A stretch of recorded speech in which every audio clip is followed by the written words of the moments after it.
Women submit to men that they respect, and how you get their respect is... Society's degenerate. It's not men and women. You are apparently pretty controversial. Everything I say seems to really trigger people. Masculinity, too, might be provocative. For women, as much as they want you to be emotionally connected to them and all this good stuff, the key thing that they unconsciously want is... How do you know if she's into you or not into you? But here's where high-value men get it wrong. They have incredible self-control in business, terrible with women. Are daddy issues real? Yes, in men and women. More so in men. You mentioned deal breakers. What's the difference between deal breakers, red flags, and ick? I love that. That is such a great question. Okay. So Sadia, thank you so much for coming on the Iced Coffee Hour, also known as Sadia Psychology. You are apparently pretty controversial. Apparently so, which Is I what don't you're telling understand us. why, but apparently I'm very controversial. And Graham and I have just been binging your content lately. It scratches an itch a lot of people have because you talk about like modern dating, what's wrong with it, what's good with it, and just general psychological advice. And I've loved it. It's helped tremendously. Has it traumatized you? Because a lot of people leave being a bit traumatized from listening to my content. No, I would say like I had these inherent like born beliefs and then culture kind of masks that. And I'm like, well, maybe this is actually true, but you're kind of reaffirming my like inherent born beliefs, which I feel like, your natural instincts, which has been nice. Yeah, here's what I think about that, though. If people listen to you and they're single, yes, I think they'll think there's a lot of work I have to put into myself to be desirable to the opposite sex. And I can't just be myself and bump through it and do the bare minimum and expect to be in a relationship where I'm happy. You can do that, but then you have to have realistic expectations of what you'll receive in a partner. The problem lies when people want to just go be themselves, be totally like, floating along, but their expectations is they want the most beautiful woman in the world, or their expectation is they want the most successful man. You can be whoever you want to be as long as you're realistic about yourself and your expectations in your partner.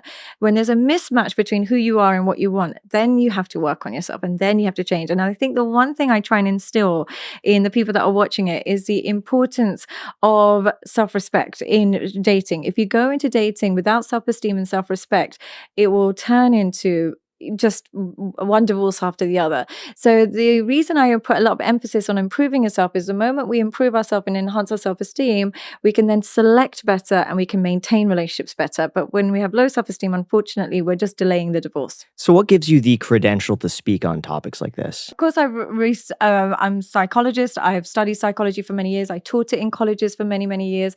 I've also done therapy for years on clients from particularly high-earning clients is kind of my clientele. I've lived in Dubai, and so I do psychotherapy on a lot of high-end clients. And this is where my message gets a little bit unfair because I do cater more to the successful men and the more attractive women. That kind of bracket of society. A lot of my viral clips tend to be related to that tiny niche. I do talk about the normal healthy relationship, but what seems to go viral is when I'm talking about that particular type of couple. So it does seem to be a little bit niche, and like a lot of people are like, oh, you're generalizing. It doesn't apply to me. I'm sure it doesn't apply to you, but if it doesn't apply to you, you keep it moving. How is that different? It's completely different, unfortunately. So like, what's the difference between dating when you're really rich and dating as like a normal person? As you get richer, your criteria in a woman gets more and more shallow. And what I mean by this is as men get more and more successful, they can outsource somebody that cooks, cleans, nannies. They can outsource all the normal traits that create a connection, like intelligent conversation. They usually are so busy all day having really important conversations. When they come home, they kind of just want a stress release. And a stress release, usually the best and quickest way to do that is a woman who is highly attractive and just good at sexual stuff. And that becomes what they're looking for. They no longer look for the woman that they can have long, intimate conversations with because they don't have the time for that. So they get more and more shallow in what they're looking for. And as a result, they attract a more and more shallow woman because the woman that is okay with a man being super, super busy, never connected, never home, always traveling, never get to spend time with him is a woman that will compensate that lack of connection with material things. So the relationship dynamic becomes very difficult and it becomes very transactional. You mentioned something on another podcast that I found really interesting, which is that high achieving men, if they get like let's say lesser intelligent or lesser achieving partner, then it's really challenging for them to engage in like fruitful discussions with their partner because they're so used to a higher level of like conversation. And then they start talking to their partner and like, okay, she's kind of droning. She's like not really talking about anything I'm interested in. And it doesn't end up working because of like that dissonance. Yeah. And I would be more specific in that. I think there's two types of high achieving men. There's high achieving men that grew up with healthy self-esteem and just became high achieving. And as a result, they look for mutual intelligence, mutual value in a relationship. They want somebody, she doesn't have to be a CEO, but you're both intelligent, intellectual people. You both come from good homes. You both have, not necessarily perfect, but you both are looking for something deeper.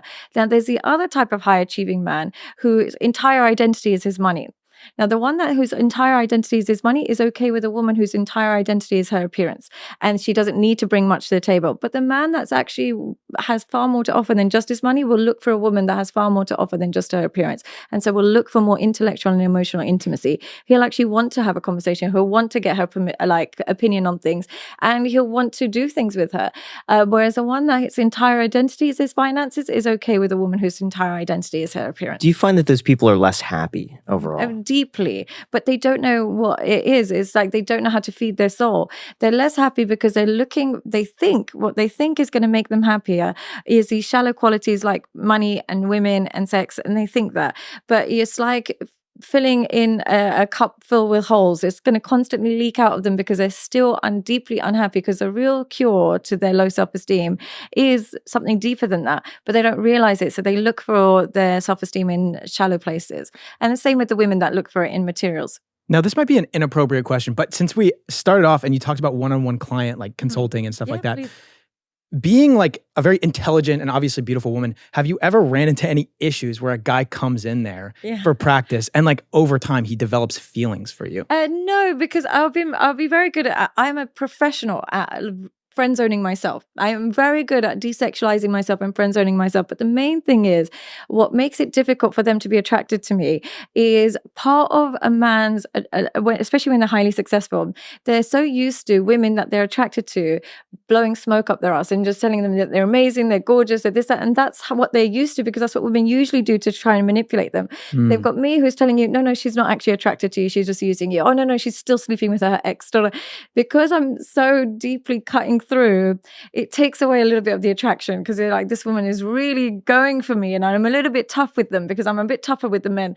So I think that it kind of makes them less attracted to me, because the kind of niceness that you get out of women and that kind of your self-esteem that you get from a woman giving you compliments is kind of derailed in therapy. You get straight to the truth. So men are more attracted to their partner if they feel like their partner thinks they're like macho and like alpha and yeah, and my whole job is to invalidate their thoughts. So if you say something, and I saw a study the other day, somebody actually told me, it was a comedian that was saying it, and she was saying that men and women both look for sense of humor, but their definition of sense of humor is completely different. For a woman, it's a man that makes her laugh. For a man, it's a woman that laughs at his jokes.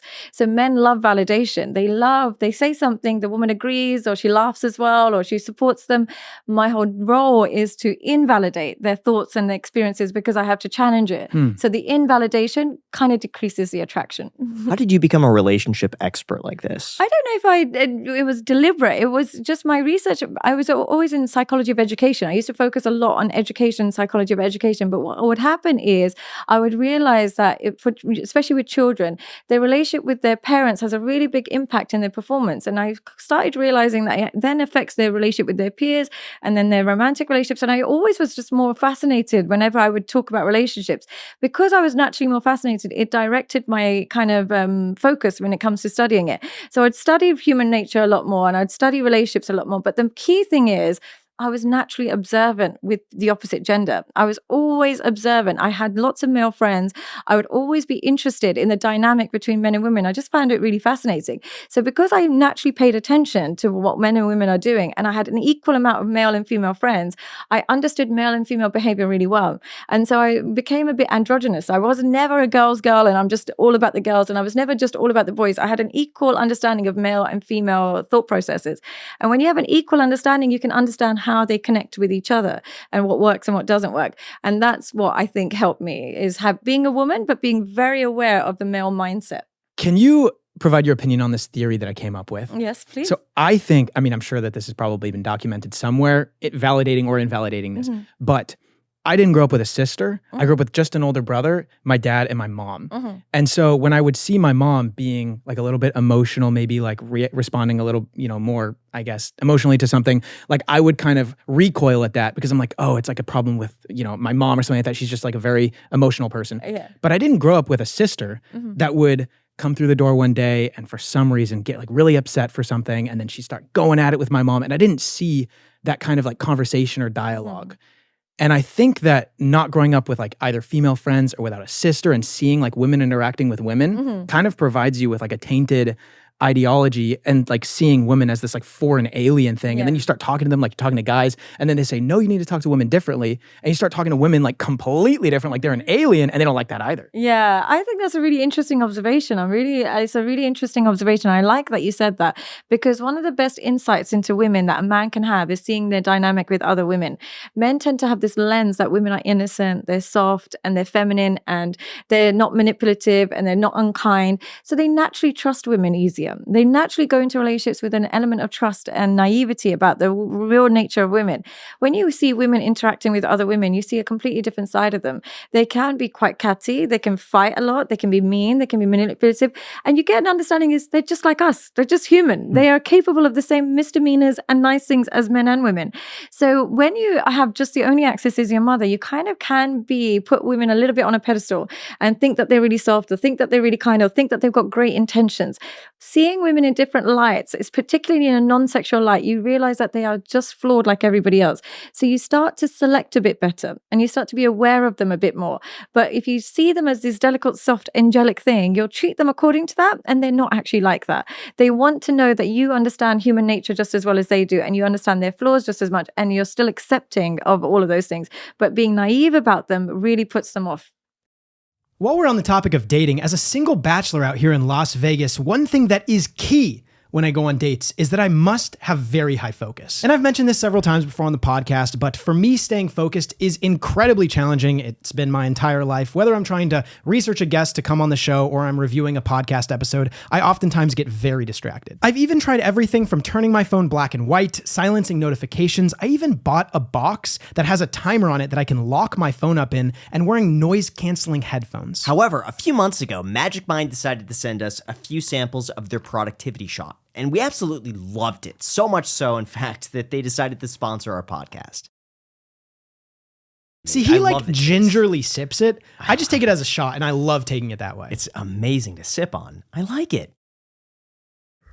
So on top of Graham just being an absolute weirdo, Magic Mind is a mental performance shot that you add to your daily routine for focus, mental clarity, and less stress. It also has 100% of your daily vitamins B, C, and D in every bottle. I also really like that it's not heavy on caffeine, so you could drink it in the afternoon and not worry about falling asleep at night. If you want to get some Magic Mind of your own, you can actually get around 50% off by using the code ICH with the link down below in the description to visit magicmind.com where you can claim it. Magic Mind will also refund you 100%, no questions asked if you don't like it, even 100 days after buying it. Plus, they ship internationally to over 50 countries. Guys, it's literally risk-free, 100 days money-back guarantee. If you're interested, once again, the link is down below in the description. Be sure to use code ICH. Thank you so much, Magic Mind, for sponsoring this episode, and back to the podcast. So how are men and women psychologically different? I think the things that in a relationship sense, Just overall. Maybe in terms of priorities, it could be... Priority for women is far more protection than men need. Men don't need protection from women. They need more appreciation, and they need access and appreciation. They need access to her, like she gives them love and affection, but they need appreciation for what they do. That combination of access, even physically, they need sexual affirmation, they need physical touch, combined with appreciation, they're relatively happy. For women, they as much as they want you to be emotionally connected to them and all this good stuff, the key thing that they unconsciously want is somebody far more intelligent than them. And they don't mean intelligent like he's a CEO, he's a boss. They mean intelligent enough to recognize that when she might be lying. when something doesn't add up, when her truths are not adding up, when her behavior is not adding up. They like that in a man, because when they see that he can't connect the dots, they start to think that they are more intelligent than him, and then they start to think that they're more powerful than him, and then they can become manipulative. But when you're with a man that loves you and appreciates you, but he still wants to fact check what you're saying, and he still wants to make sure that, hey, listen, are you correct in this, what you're saying? And fact checking him, she appreciates that knowledge in the long run. So I think naively believing everything they say, they don't like it. Whereas for a man, naively believing what he says, he loves that in you. He thinks that you're his biggest fan. Also coincide with distrust. Yes. Like in such a way, if she's saying, "Oh, I'm going to go to the grocery store," doesn't it seem a little excessive to be like, "Are you really going? Who was there at the grocery store?" Here's what I would say: there's a fine line between being toxic and being aware.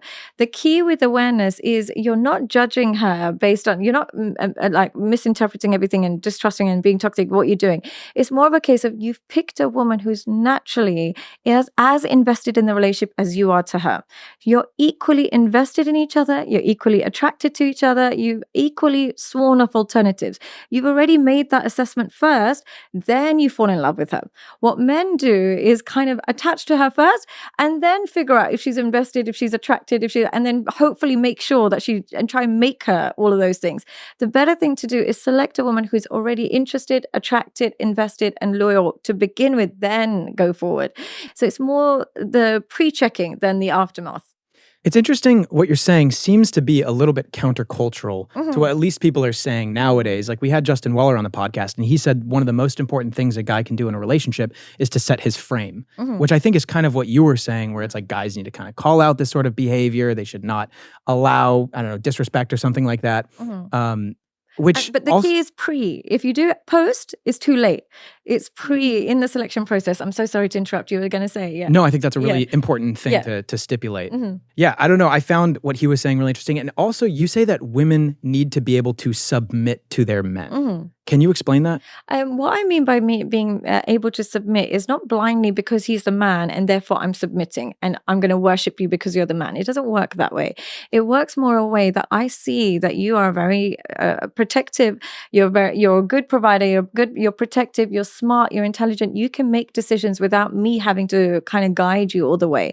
As a result of your traits, I naturally want to submit. It's a bit like having a great manager at work. When you have a manager that comes in late, doesn't know what they're doing, is erratic, it's hard for the workforce to respect their authority. But when the manager is fantastic, you naturally submit. So the key is women submit to men that they respect. So it's important to get their respect first. And how you get their respect is having a willingness to walk away when you are being highly disrespected and not allowing them a free pass to bad behavior simply because they look fantastic or simply because they're attached to you. Their behavior is causing the attachment, not you're not just blindly attached. So when a behavior is wrong, you reduce your attachment rather than increasing it. And that way a woman will realize that she has to behave right and be submissive in order to get your most love. Now, how does this work for the woman's perspective? From the women's perspective is when she has a great partner who she can submit to, she can finally relax in life. When she has a partner that she respects, he makes great decisions. He's very protective. He's not stupid. Like she can't manipulate him. She can't lie to him. She's forced to be a better person. And she can also relax a little bit. When she has kids, she knows that she can trust him with some of the decision making. And she doesn't have to be in this mode of where she's lying and hiding things. She can actually be her authentic self because she's chosen somebody who sees her for who she truly is and is chosen correctly. But when she chooses somebody who's naively selected her simply because of her appearance or has believed all her lies in the process to get the relationship, she has to maintain the act for the rest of the relationship, and it gets exhausting. So my understanding of what you're saying, and I'm tying that into what I've seen currently, like in the dating area, is there's this trend online where girls say, if I go to the airport, I don't want to have to think about anything. And I don't know if you've seen that. You turn your brain off. Yeah. I see like these like shorts and stuff, and it's like a girl filming a guy, and he's carrying all the luggage, and he's like stressed out. He's like, okay, well, we got to get to this gate by this time. We got to go get a Starbucks over here because we didn't have like caffeine this morning. And the girl's just kind of like, make my way downtown. Nice. I've never seen this. I don't know what side of TikTok you're on, Jack. And We're on the wrong side of TikTok. I've we seen get it. totally different algorithms. I've seen it on like dating dating apps too. Yeah. Like girls have said what I'm looking for, a man to like So I can take turn care my of the brain off. airport or Yeah. something like that. Yeah. And that's why that's Never heard why this. it's so important to be a man that she can't manipulate. Because here's what it is. If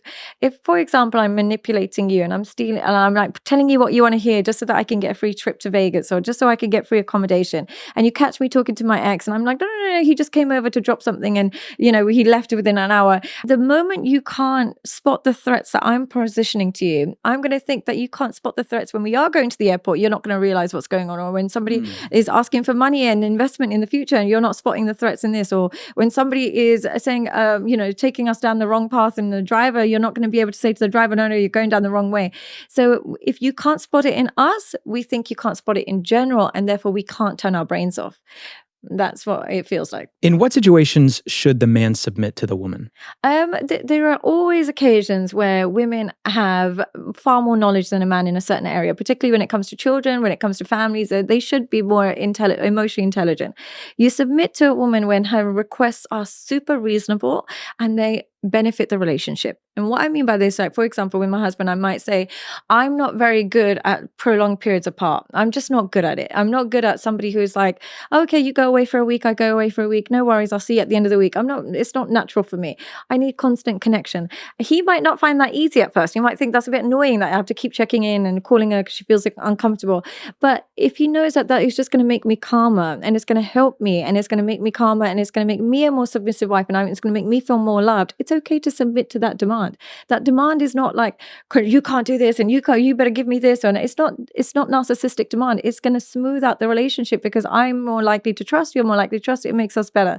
But when they shouldn't submit is when the demands are only beneficial to one person, and that's men and women. Whereas when the demands benefit the relationship overall, you both will be happy, the relationship will be stronger. Even if one person's not happy now, but overall the relationship will be better, it's totally fine to submit, man or woman. Yeah. What would you say makes a high value man? I would say generally a high value man is of course, look, I'm not going to deny some men are just built naturally at an advantage. A lot of the talk online is like men have to build their value and women are just born with it. That's simply not true. Some men are born 6'4". Some men are born totally muscles and all these things. Some men are born into wealth.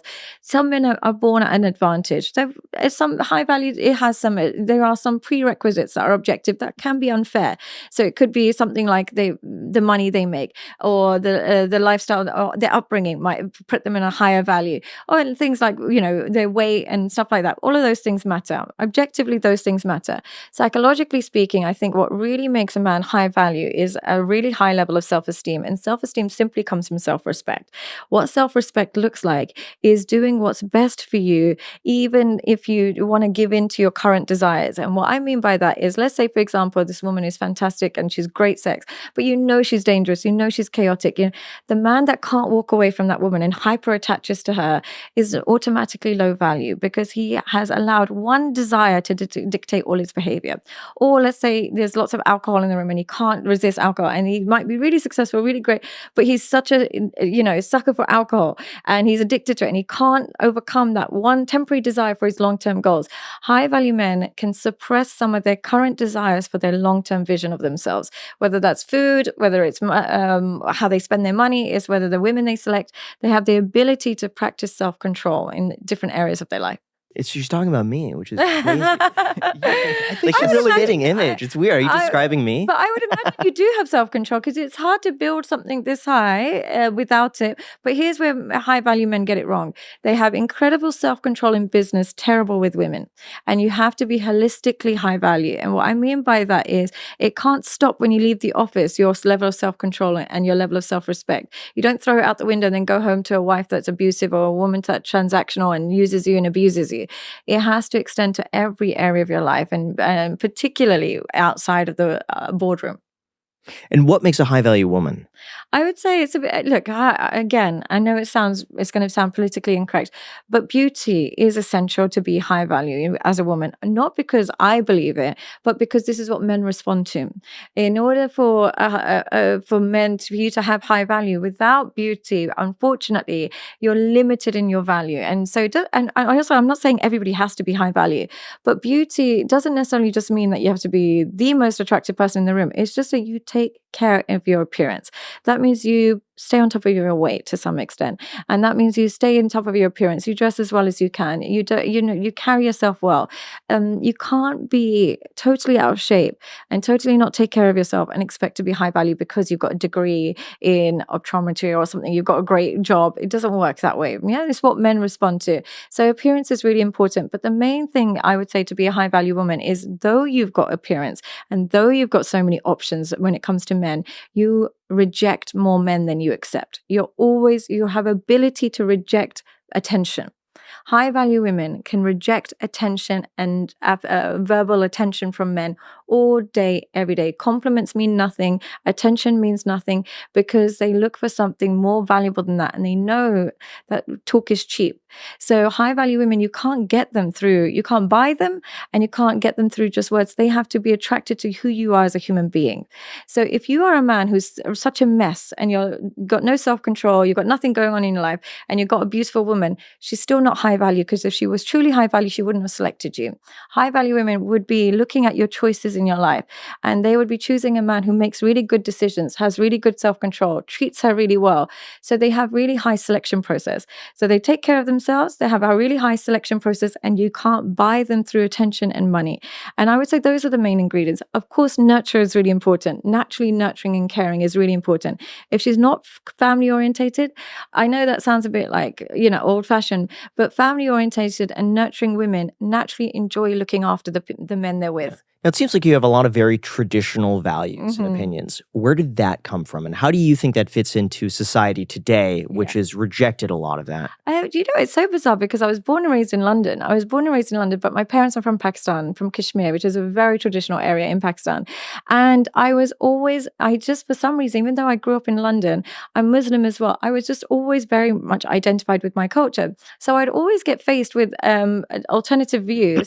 But my parents were so strict, I almost didn't have a choice. I had to stay quite traditional. I wasn't allowed out late. I wasn't allowed to have a boyfriend or anything like that. So I never drank alcohol. So I had these restrictions and I had this religious faith. So instead, I think what happened with my mind is because I wasn't allowed to do all the things that everybody else was doing, I found mental justifications for why the way I live my life is better or why it's better for me. So what happened is I had to constantly challenge what society was telling me.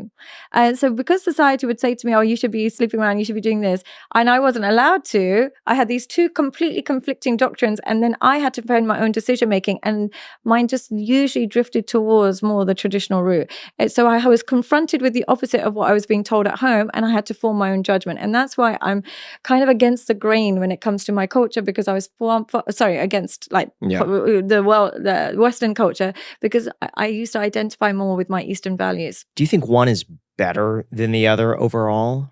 I know it's going to be biased. Yeah, I'm going to be biased. General here, but what are the benefits of being more traditional? I'm going to be biased because I have family that are far more traditional than I am. I'm actually very liberal by my family standard because, I don't cover up and stuff. So I'm still very, somewhat modern.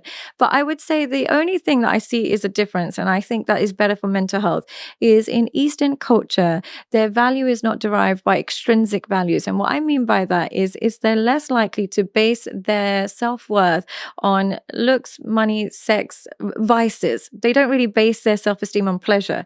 They're more likely to base their self-esteem on duty. Have I got married? Have I got kids? Have I given money to my parents? Have I supported everybody in my area and my tribe? Have I contributed to society? So because their self-worth becomes more communal, I think it's better for my self-esteem if I drift more towards those values. What's really interesting is when I was doing research into you, were you really bored? You can be honest. It must No. draining. I loved it. It's very applicable to me. So it actually, it helps a lot. Jack is taking notes. Yeah, absolutely. I'm going to review this plenty of times. When I was taking notes, I decided to call up a few women my age that were single to ask them, what are their thoughts? What's their perspective, in dating in the modern age, I suppose.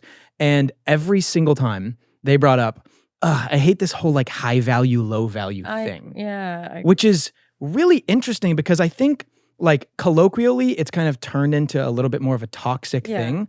But I also think that it's inaccurate to say that a small percentage of guys and a small percentage of women get most of the attention. So why do you think people have such a negative response to more traditional values in this sense? Like, why do you think people are gravitating towards something that you would say is ineffective? Because it's quicker. That's all it is. It's far quicker. It's far quicker to say to yourself, I know I'll be a high value man.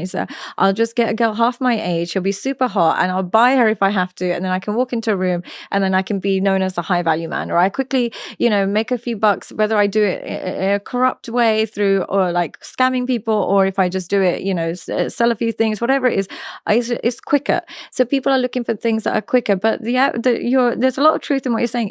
It doesn't make sense that only top people are getting matches or getting relationships, because most people get relationships. The top people, I think, have it harder to find people and find matches.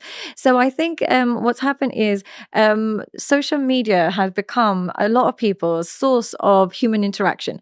You can call your friends and quickly say, do you believe this? And she'll say, no, that's some nonsense. And you can dismiss what you saw on social media.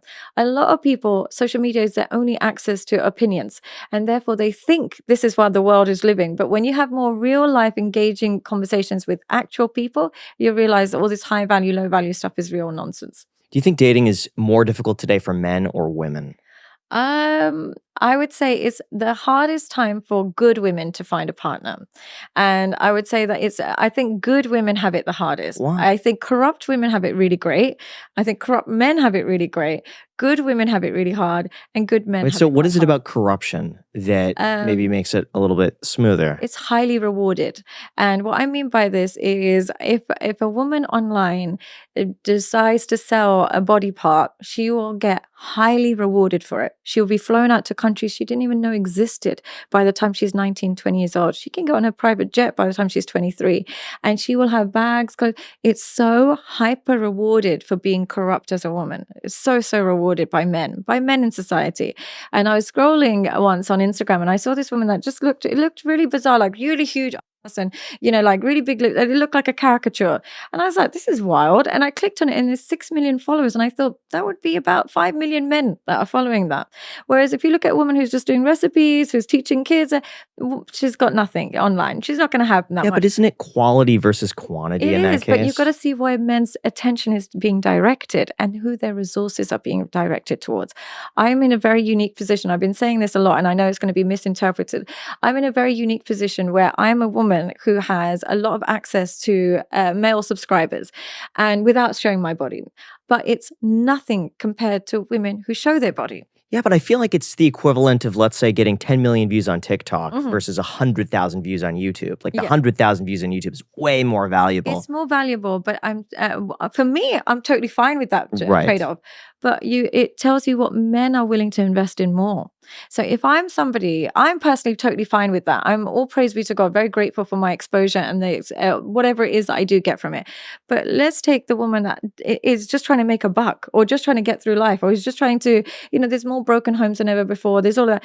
I always just being indoctrinated by social media. What is she going to think? Am I going to follow the Sadia psychology route of like going through years of education and then trying this, that, and the other and then going online? Or am I going to follow the route of every girl I know who just posts a bikini picture and gets flown out to Saint-Tropez?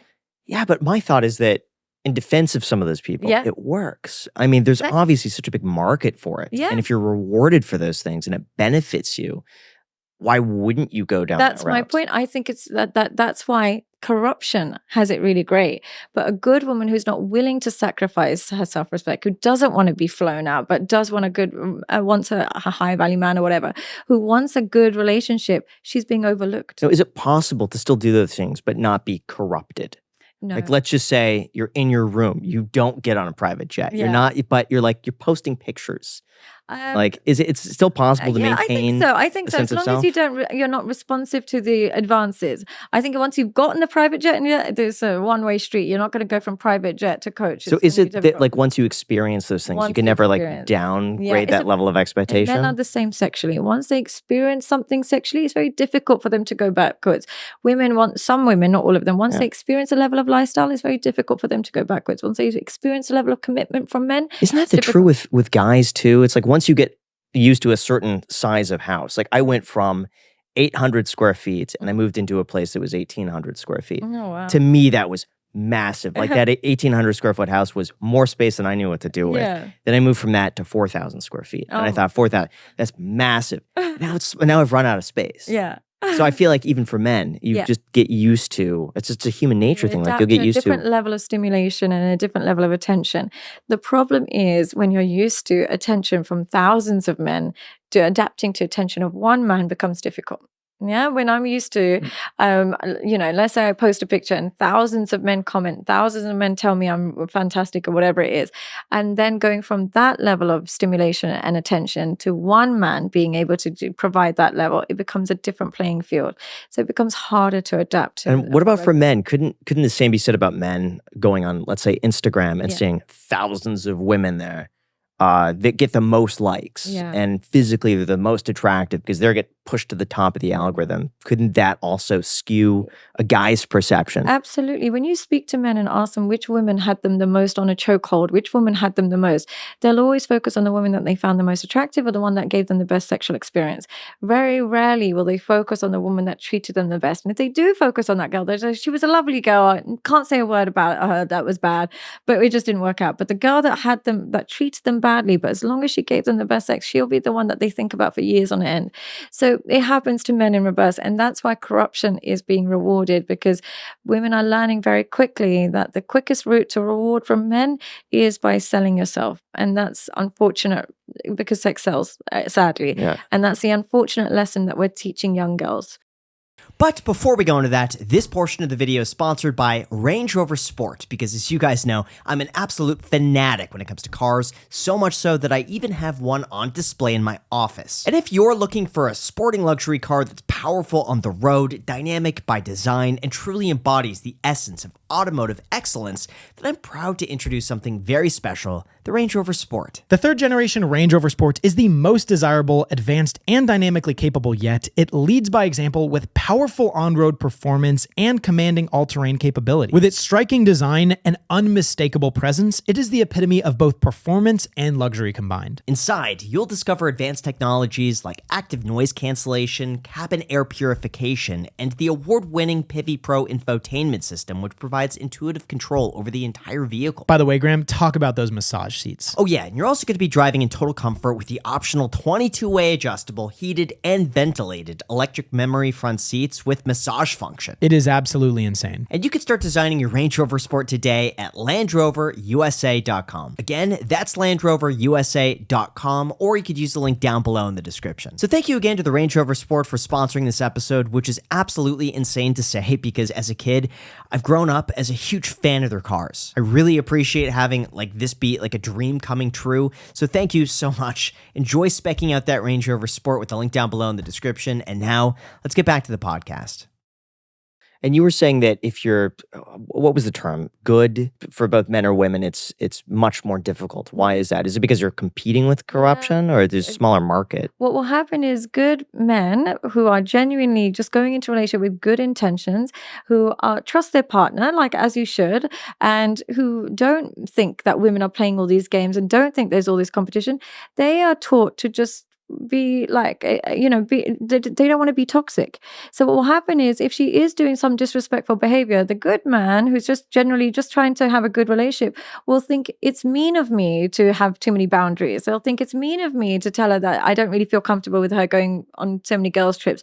They kind of just want to be like good, and they say allow it, and as a result they get mistreated. Similarly, good women who just want a good relationship, they don't lead with sex. They don't lead with enticing men, and as a result they don't retain the men's attention for as long. Because look, if a good woman wants to go online to meet a man, she might say, I really want to get to know him first before I sleep with him. Unfortunately, she's competing with girls that will sleep with him on the first night. And she's competing with girls that will, send nudes on the first, after a couple of pictures. She doesn't stand a chance. Similarly, a good man is competing with potentially all the men on Instagram and stuff. So those two people tend to have it the hardest. Is it not a turnoff for some guys, though, to get photos like that, or to have, let's say, their first date advance so quickly and the guy's kind of thinking, oh, this isn't marriage material? Because I've heard a lot of that. You would think that, but it depends on the quality of the sex they get from the girl. If it's fantastic sex, they forget their standards. of what they're looking for. And I'll be honest with you, that's what I experienced, because they always say, no, it's a bit of a turn off, blah, blah. But it depends how much they attach to the girl and the experience. If they really liked it, they'll forget everything that they normally stand for. So one thing you said earlier in the podcast for guys is that sex is very important, physical attraction, physical touch and stuff like that. But that coupled with support. Yes. Why do you think support specifically is so important for men? Because they don't receive it from each other as much. They receive it on a shallow level. So what I mean by that is they might support each other in business, or they might support each other in a sporting event, but they don't actually know what each other are going through. Very few will say, like, I'll say to even to my partner, I'll say, oh, how's your friend? He was going through that divorce. Is he okay? He's like, I don't know. He seemed fine at football. And I was like, did you not ask him? And he's like, he seemed fine. He wasn't crying. I was like, oh, he's not going to cry, but what, is he okay? And it's even with funerals. I'll be like, how is that person? Is he okay? I know his dad passed away. I don't know. He was posting on Twitter, so I think he's fine. And I'm like, no, ask him. And he just doesn't have those conversations with them. It sounds like me. And I'm no so idea. worried about him. Seems fine to me. I don't know. He's like, he seemed fine. And I was like, he's like, I didn't ask. And I'm like, but why didn't you ask? You know he's going through a divorce. And he's like, I didn't ask him. And I was like, okay. See, but I tend to think that if it's important, the other person will bring it up. No. That's what I... But yeah, why guys- don't they? But Why don't they? Because they assume they're burdening you if they say it. They assume that look, we actually enjoy hearing each other's problems. It's a form of bonding for us as girls. For men, they assume if you can't fix the problem, what's the point of me telling you it? So they just think, okay, my mum passed away, God forbid, if that ever happens to someone. They think, me telling you about it, you can't bring her back, so what's the point of me telling you? So they don't speak to people. Whereas for women, we still know that the support is helping us fix it. And just some listening is helping. So they're too problem solving and not enough emotional dependency when it comes to men. So they do you need that sort of emotional dependency with other men? Let's just say, because I'm very much the way where if something's bothering me and I know I can't fix it, it's tough for me to bring it up. Sometimes I will, but usually it's just like, unless I really need to get it off my chest, usually it's just like, it's not worth talking about. I understand. In a lot of those cases. If you're not going to use men for that, which a lot of men don't, then you definitely need it in your partnership and in your relationship. And because they don't need to speak to other men about it, this is why support is so important from their woman. And if they don't get that emotional support and they don't get that emotional intimacy, they are always trying to fill that empty hole. And usually they think that they just want other women because they just want novel sex, but really they want the novel feeling of being seen and heard by somebody else if they're deprived of that. That's fascinating. When we're using the term high value man, high value woman and stuff like that, do you think that there are any misguided contributors to those things? So for example, like when you imagine like a quote unquote high value man, high value woman, is there something that they're kind of getting wrong? Like do people, when they imagine all of the contributing factors to a high value man, high value woman, are any of those factors, the generally understood factors, incorrect? I think particularly the relationship with women, either the idea that to have multiple women or to have women that are, half their age and are hyper attractive, it's the women part that I find really, really contradictory. I think truly high value is the ability to ward off alternatives, to focus on your marriage and create a home for your children. That is high value because there's a legacy that you're hoping to create with children. Where they get it wrong is that you can have multiple girls on a yacht, you can sleep around and this, that, and the other. And I always say to men, if you're sleeping around, then you're potentially planting your seeds in low value women. So imagine being a man where this random girl in this city, that girl city, they're all carrying your babies and they're allowing other men into their world, or they're raising the child in a way that you don't agree with. Essentially, your legacy is being depleted. So I think that the real misconception when it comes to high value men is the idea of endless women, sleeping around loads and loads, being frivolous with who you're sleeping with, enjoying every pleasure the life has to offer, and that makes you a high value man. But I think it's actually foregoing pleasure for your long-term goals that is actually more likely to make you a high value man, particularly with the women's selection, because unlike women, we get to choose who we have children with. In this day and age, with pregnancies and abortions and contraceptives, we get to choose. As a man, my body, my choice means you have no say. So if you're a truly high value man and you've got millions to lose and you get the wrong woman pregnant, for the rest of your life, you are serving jail time emotionally and financially with that woman. You have far more to lose. You have to be so strict with who you're touching. It's fascinating that you say that the man has to be willing to walk away. Yes. And then that is kind of his leverage in order to be able to keep the whatever frame that he is set in the beginning of the relationship. Don't you think that it would be hard for a guy in a loving relationship, in a true soulmate, to actually wrestle with the fact that, hey, I might have to leave this? Or do you think it's more of just like playing the game? I'm going to fake kind of leaving so she kind of like has to reel her back in? No, the soulmate should be determined by the person's level of love and respect for you. If that is being compromised, she's not your soulmate anymore. And where people get it wrong is they attach the word soulmate to an individual, regardless of that individual's behavior, and then make it work because they're loyal to the cause. This is my soulmate. But the soulmate should be somebody who genuinely loves and respects and is loyal to you. If those things are being compromised, you have to change your mindset and say, this is no longer my soulmate. I might continue this relationship, but this is no longer my soulmate. And we don't even need the word soulmate. So I have to either I stay, but I reevaluate this person and realize that they have the ability to hurt me in a way I didn't think they did.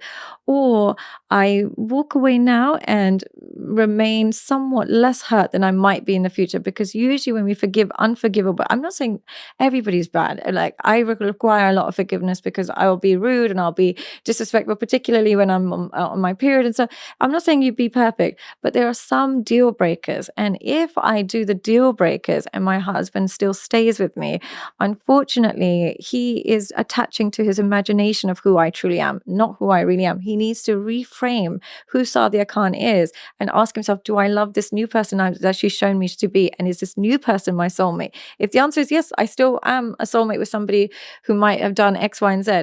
Perfect. But if the new soulmate is not somebody you truly can trust and be with forever, you have to have a willingness to walk away. You mentioned deal breakers. What's the difference between deal breakers, red flags, and ick?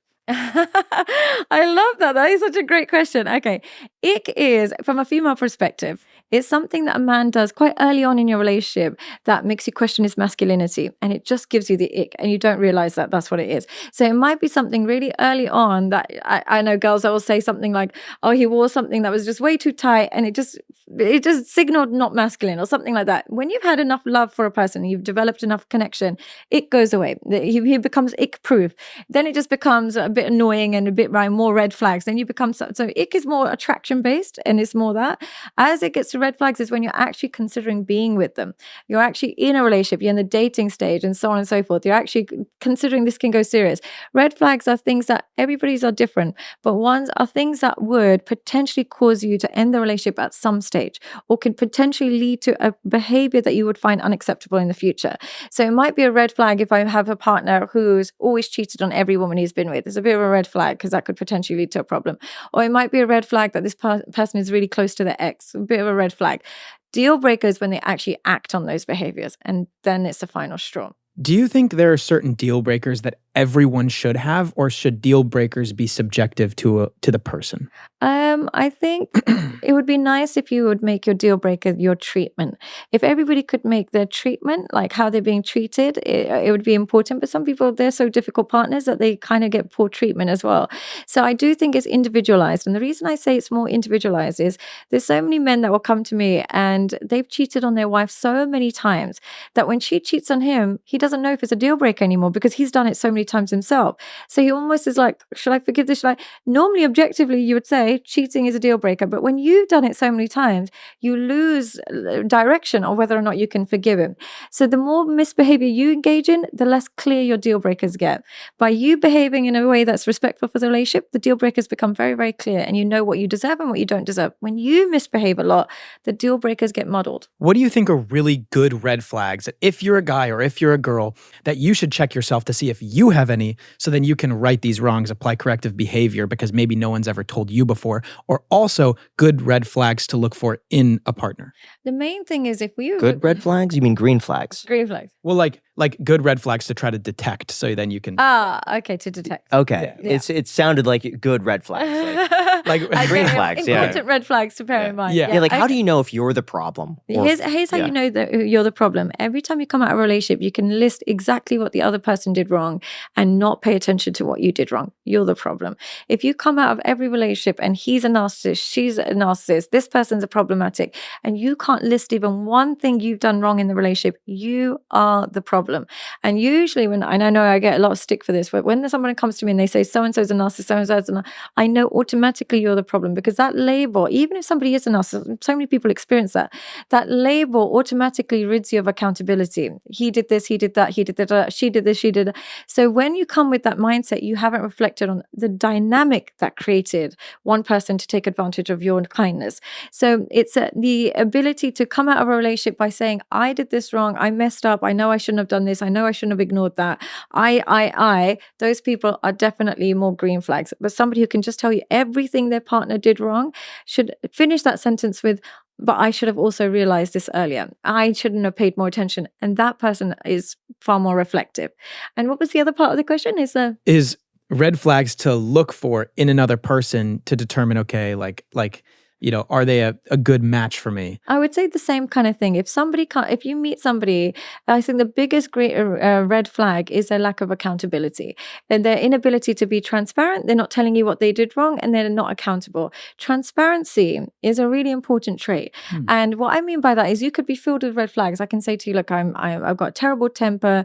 I can swear during an argument. I can be really rude, blah, blah, blah. But my transparency at least shows you that I'm allowing you to make an informed decision. People who are not transparent are the real issue. So I would use transparency as a detector of good or bad behavior. You could be a serial killer, but if you tell people what you are, at least you're not manipulating them. It's the inability to be transparent that I think is really difficult. But aren't there certain situations where it makes sense not to be fully transparent? Let's say the girl that you're talking to is asking you questions about previous experiences that you've had with women, and you know for a fact that this is just going to cause an argument. Yeah. It doesn't make any sense to talk about it. Yeah. Like, you love this girl with your entire heart. Maybe this will even threaten the relationship if you bring up these things that you regret and you hate, and you're just so in love with this woman. What do you do in a circumstance like that? I agree with you. I do think sometimes some problems are more trouble than they're worth. You can reveal your nature, but not what you actually did. So you can say, oh, in this relationship, I was such a nightmare. Because she was like somebody I wasn't really into, I used to end up going out a lot and coming home late. Like, it was a problem that I was having. But you don't have to say I slept with her friend and I was texting her friend. You don't have to give too much information. And if she starts asking though, what do you say? Like, I did some things I don't regret. I don't want to talk about it. I don't like thinking about it. You just say like, I should know. I just know next time I will never do stuff like that again. I won't pick at somebody, or I won't be in that situation, as long as you are actually being honest about that. Because even when people have caught their partner cheating, one thing a lot of therapists recommend, which I don't recommend, is they say you have to tell your partner every detail. They say you've got to tell your partner where it was, who it was with, where every detail. I highly, highly go against that, because it causes too much trauma. You can't undo But why it. even stay with the cheating spouse? To me, I don't know. For me, I guess it's a boundary that wouldn't even be considered. Like, I just can't see a reality where I'd be like, all right, you cheated. Well, all right, let's work on this. It doesn't even seem pointless. Of course, we don't have children, so we've got that luxury of being able to have a very, objective reality. But I would say even with children, the reason they stay is very little to do with their love for their partner, and a lot more to do with their lack of love for themselves. They don't know if they can meet somebody again. They don't know if they're going to have options or alternatives. They don't know how they would cope without this partner. And sometimes it's more they want to control the cheating partner and make sure that partner doesn't move on so fast. So it's the intentions aren't always clean. Now, some women and some men have very clean intentions when they forgive cheating, and it's more just to keep the family alive and to keep it all there. But I do wonder, if everybody knew that they were going to be fine if they left their cheating partner, would they stay? And I think most people would leave if they knew they would be totally fine. So it's a lack of knowledge of knowing what the other side of life would look like. Yeah. I'm not saying you have to break up with everybody that cheats on you, because in this day and age, everybody would then be divorced. But I'm just saying, be aware that they'll have the potential to do it again if you do forgive them. On the topic of transparency as well, if your wife, partner, whatever, is starting to, like, let's say, show some age or something like that, and she starts asking you, am I starting to look old? Do I still look the same as in the beginning of the relationship and stuff like that? How do you address topics like that if they are starting to age and you can notice these differences? And I feel like they're kind of like asking a question that they don't necessarily want to know the answer to. Here's how women want to receive that. We want honesty, but we want to know you're still attracted to us. And what I mean by that is I might say to my partner, have I gained weight or whatever it is? And I want them to give the honest answer. I want him to give the honest answer, but I want to still feel secure that you're still attracted to me regardless. And you're still attracted to me in this moment. But your advice is for me to work out a bit more. Or your advice is maybe to, get some facials or whatever it is, to work on your skin, whatever it is. Your advice is still objectively, you might need to do this, but the attraction hasn't been compromised. Where women get sensitive is when they think or feel that you are no longer attracted to them, and then they feel like they're fighting a losing battle. So as long as you reassure and you still show attraction, and attraction is like initiating affection, it's saying nice things, but also for affection, then she feels secure in receiving the information. But if you've never given affection, you give no compliments whatsoever, you don't initiate any physical contact, and then you give her criticism, she's going to take it very negatively. And then how would you start that dialogue without her asking the question? You can remind her of how beautiful a particular time she looked, or how great she used to look at that particular time, without being insulting. So do you remember that day when you wore that? You looked amazing. Do you remember that? And you just remind them of how great and how much their potential is. But I do think it's important to have these conversations with your wife, because when you just allow her to become, and men and women, I think both people, when you allow your partner to become somebody you're not attracted to, and you don't remind them that this is a problem, you are going to build up resentment towards your partner. You're going to naturally feel a bit colder towards them. You're not going to resolve conflict. You're not going to be as affectionate towards them. You're creating distance in the relationship. So if you can find a way to both ask, be good at receiving that information, but also giving it, it's really important in the relationship. Do you as men, do you get nervous telling women when they're looking different or not great? Yeah. Yeah, definitely. That was a big one for me, because I was always kind of like taught, or not really taught, but I always had the idea if you always want to baby, lead you're a with smoke show. with compliments. Yeah, what do you think of this? I love it. Macy would be able to see through that pretty quick. My fiance through that pretty quickly, and it became an issue early on that I said something where I was like, "Yeah, you look great," or I forget exactly what the context. She's like, "Honestly, I need you to be 100%." I was like, I don't. And then we went down this path where she's like, I always want you to be honest. So now I've just become like brutally honest. But that was a muscle that I really had to learn. It was incredibly uncomfortable for me to say. See, I feel like if it's a friend, you don't have that sort of emotional connection where it's like, if Jack walks in, just unprompted be like, Jack, I hate that. You're awful in that. That is the worst haircut I've ever seen. What is that mustache? How dare? But like, if it's someone you really love, it's hard to like to say something like that. But here's the thing: it's long-term thinking. The truth is going to establish more long-term connection and long-term intimacy. Lying short-term will just please a partner in the short term. It will avoid conflict in the short term, but it will create conflict in the long term. Sorry. In the short term, you'll avoid conflict, but in the long term, you'll create conflict. So when you have to be honest with your partner, just remember, I'm being honest with you because I see a future with you. I know I don't want this to reoccur in the future. When you're trying to please your partner in the moment, firstly, women can see through it, that you're just being a people pleaser, and therefore she values your opinion less. And the reason why that's important is if I know my partner is going to compliment me regardless, his compliments mean less to me. And then if I'm in a vulnerable state, another man's compliment might mean more to me because I've kind of got desensitized to my partner's in like just people pleasing.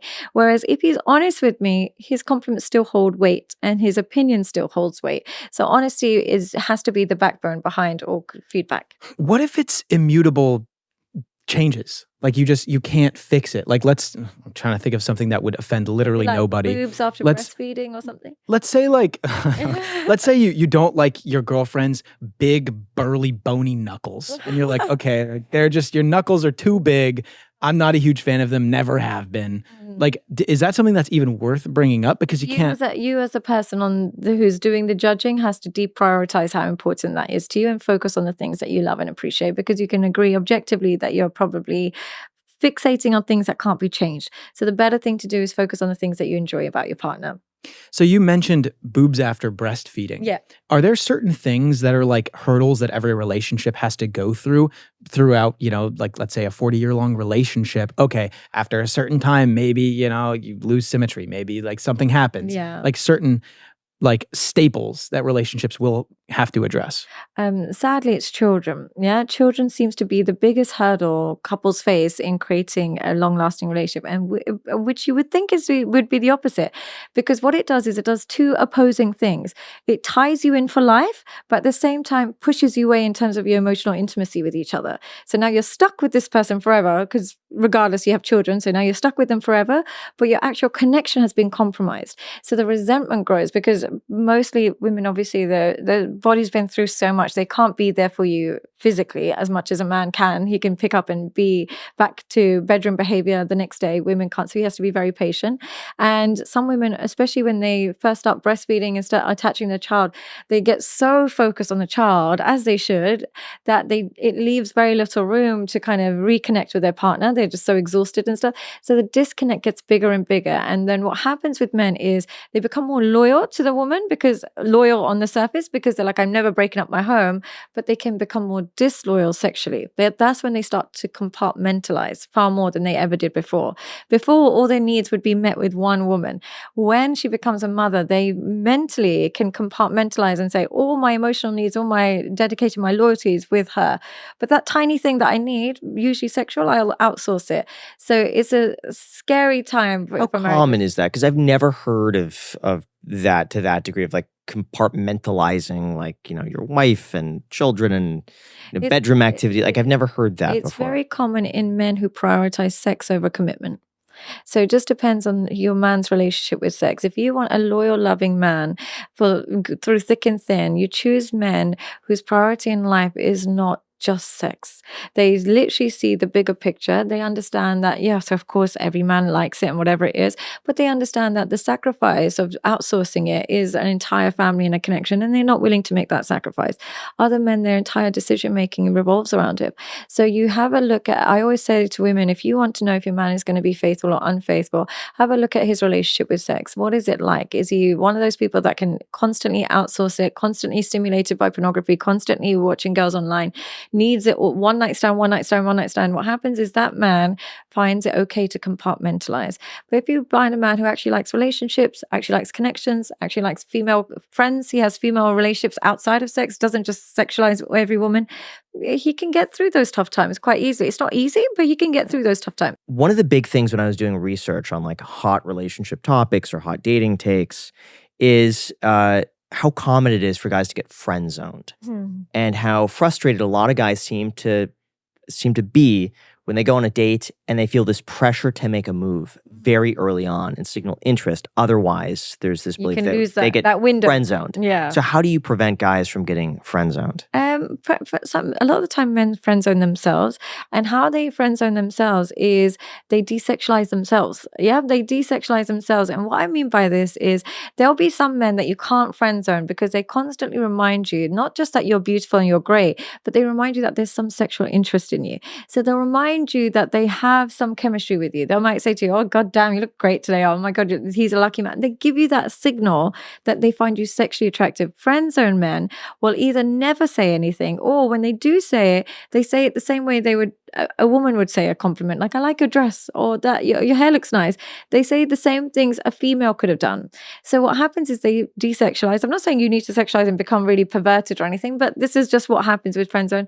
And the other thing that friend zone men do is they spend too much time around women who are not showing physical interest in them. They're spending too much time investing in women who haven't signaled attraction to them. Men that avoid the friend zone is they gear themselves naturally towards women they can see are attracted to them. There's some level of mutual attraction. Friend zone men will look for women that they're attracted to, but are not paying attention to whether she's physically. How do you know if she's into you or not into you? I think that's the one thing. Guys, I think universally are all like, I had no idea she was into me. I had no idea. Like, you just have no clue. I would say one indicator is you have to polarize a woman. And what I mean by that is you have to put her in a position where she's either forced to show that she's interested or not interested. And it could be as simple as you walk quite close to her. And if you see that she's leans in, she's probably connected to you. But if you walk closer, if you lean in and you can see that immediately she goes somewhere else, the attraction isn't there. So it's more of a case of you put her in a position to see, you polarize her. Is she going to go towards you, or she's going to lean towards you or lean against you? And that signals attraction. And it could, and physical affection is really important as well. So what I mean by that is even little things like body language. If they're sitting on a sofa, they'll lean in towards you. They'll make that eye contact. They allow you to put your hand on their thigh or whatever it is. But if everything is pulling away, there's probably not that natural attraction there. Alcohol can blur that, though. I can see when people drink, they can blur that. But generally speaking, it's the leaning in or leaning against physical advances. Do you think that abstinence is a good thing for people? Sexual abstinence? I think it's only if you define it including pornography. Some men will abstain from women, but they use pornography on a regular basis, and that would actually be worse. I think abstinence to pornography is more important than abstinence to actual women. And the reason being is actual women still give you a realistic perception of what connection looks like, what connection is required, and the activity that's required in order to get outcome. Pornography allows you to get all of the outcome without any of the work. So that is a dangerous abstinence if you're just using pornography. The most important abstinence is pornography. And if you can abstain from physical relationships, I think it's not that I'm saying you can never touch a woman, but touch women that you would be relatively happy. If worst case scenario, they got pregnant, you'd be relatively okay. Like, you wouldn't be ideal, but she's not the worst woman on the planet.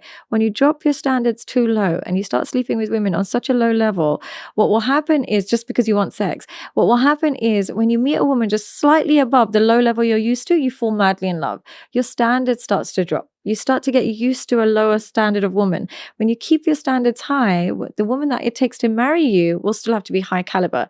But if you're a man that's sleeping around all day, every day, all it has to be, she has to be slightly above the low level you're used to, and you glorify her. So it's really important to keep your standards high, because she's going to be the mother of your children. But before we get into that, I'm sure you guys can tell that the studio we filmed this episode in is rented. And to be honest, it is quite expensive to do that if you want to make content. And on top of that, this studio that we film in, our home studio, is expensive as well. I mean, each camera and lens together are over $5,000. I don't even want to think about it, to be honest. But if you're looking to get started and you want to create high quality content, it doesn't have to be this expensive. And our sponsor, StreamYard, is there to help. For those unaware, StreamYard is a content creation and live streaming platform that allows you to create high quality content with just the click of a button. All you need is a camera and an internet connection, and you can stream content directly from your browser. Personally, what I like the most about them is that they allow you to stream throughout multiple social media platforms at the same time to maximize your reach. So you could go live on Instagram and Facebook and LinkedIn and YouTube all at the same time. We've also been using them for about 4 or 5 years now and have absolutely loved them. We've had zero issues whatsoever, and anytime we do a live stream or anything, StreamYard is the only software that we use. And better yet, guys, they are completely free to try out with our package with the link down below in the description. So all you got to do, scroll down, click that link, and you can get started with StreamYard today for free. On top of that, they've also been a sponsor here on the channel for over 2 years now. So if you want to support the channel, feel free to give it a shot down below in the description. Like we said, it's totally free to try out. Just give it a shot, and we expect that you'll like it. So thank you so much. And now let's get back to the podcast. If you have been friend zoned by somebody, how do you get out of that? You reframe how you see her. Instead of begging her to see you differently, you now also friend zone her. A lot of people will say you have to walk away from a friendship, and when a girl offers you a friendship, never be her friend again. I think you're missing out on really important data collection when you walk away from women that you were once attracted to and you don't become their friend. If she's friend zone you, no problem. There's plenty of room for friendships in your life. I think some of the most valuable friendships you can have is with women. And if you were once attracted to them and you became friends with them, you get an insight into their opinion on men. You get an insight into the women that you find attractive, how they think. So I've had men, many, like when I was younger and stuff, that may have had an initial attraction and then we became friends. But by me staying in their life, we give each other so much feedback. It's like, do you remember you did that? Oh my God, that was so creepy. Why did you do that? Why didn't you just say this Do you instead? feel like that's a true friendship? Because you always hear those things on TikTok or Instagram where they they had the woman call Call her like him. guy best friends, like, hey, I'm single now. Do you want to go on a date? All the guys are like, yeah, would love to. I think the truth behind a friendship is the boundaries you establish. And the key is you wouldn't make that phone call. Or the key is you wouldn't go to their house at that time of night. Because a lot of men would be like, oh, yeah, what if you called them in the middle of the night and said that you were this? And I was like, but the key to the friendship is we wouldn't do that. Yeah, but in a hypothetical, the door is still open for the guy. The guy would always say yes, and the girl would say no. Well, I think it's really important. Pretty much, right? Cut to the chase. Yeah, I'm sure they would. Look, here's the thing. In my personal experience, I'm a bit of an anomaly like that because I'm very good at friend zoning myself to the point where my male friends cannot sexualize me anymore because they know me so well. I know them so well. It's such a different kind of vibe. So I understand I'm an anomaly. I do believe that perhaps that could happen in any circumstance. But the key to your friendships is that the friendship means more than the attraction, if there was any attraction. And that's what makes a true friendship. The friendship itself is more important than the attraction, and you want to keep them in your life more than you want to sleep with them. And that's when you I think that's true, but I think when a guy comes in initially with that expectation of I want to date, I find you highly attractive, and then the guy gets friend zoned, I feel like as soon as that door is opened, or if it's ever opened, because there was that initial spark of attraction. I mean, granted, the waiting game. What if in the process of becoming a friend, you learn so much about her that you find unattractive? The reason I think it's really important. Jack's like, nope. Like, okay, I love the insight. I think this is a place where we would disagree. Yeah. I do think it's possible for guys and girls to be friends, but I'm saying this is a generalization. So light me up in the comments if you want to. Yeah. I would say of guys and girls friendships, maybe less than 6%, 7%. You know what I mean? Like the guy 20, would say, maybe the guy would say 20%. no. So, and even if he does find things very unattractive in the girl, the guy still is like, they're still friends. Yeah. And guys get attracted to the fact that, oh, I've got to know this girl really well. I feel like I understand her personality and she knows me really well. Therefore, it's like Mr. Right instead of like, you know, But the then Mr. I think it's really important to have human qualities as a criteria for sex. And what I mean by that is, yes, she might be a really great friend, but you should have some kind of deal breakers with even the people you sleep with. Now, if I know my friend inside out and I know what he's like and I know that he sleeps with lots of girls on a night out and I know that my friends might be cheaters, or I know that my friends have I'm not their usual type, or I know that if I know that they've got these traits in them, I have certain human qualities as part of my criteria to be with somebody. So if a man doesn't have human qualities, just the fact that she's saying yes is enough for him to jump on that. But when he knows that, oh God, she gets so drunk and she does this with every guy, or I know so many guys that have slept with her and it's just a bit off-putting, or I don't really need to deal with her in the morning, I know she's going to be really emotional. When he adds human qualities to the women that even he sleeps with, it's possible. I think what Jack is getting at is that when both parties are single, there's a dynamic there that's slightly changed when one person finds the other attractive. And that doesn't really change. Now, assuming both people are single. If both of them are single, it's not really a problem. That's not really a problematic outcome. Well, I would say it's somewhat of a problem if he's not so forthright about the way that he feels and he is kind of like, you know. This is after getting friend zoned. But one thing I would say is lots of women get friend zoned as well. There's lots of women out there that have crushes on their male friend, hoping that he will become single.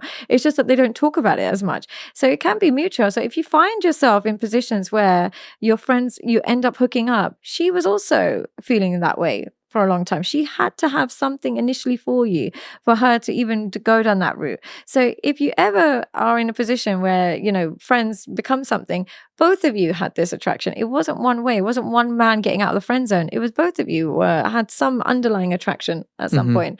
So it's more reciprocal than men realize. So you think it's possible to get out of the friend zone as a guy? If she's attracted to you. If she's not attracted to you. If she's not attracted to you, then no. There's nothing that you could do. I don't think so. I think the only thing you can do is wait for her to give up on finding true love, and then she might resort to you. God, that sounds horrible. Yeah. That's how terrible. Debbie Downer. Is that terrible? No, I mean, it's, you know, if it's accurate, it's honest, you know?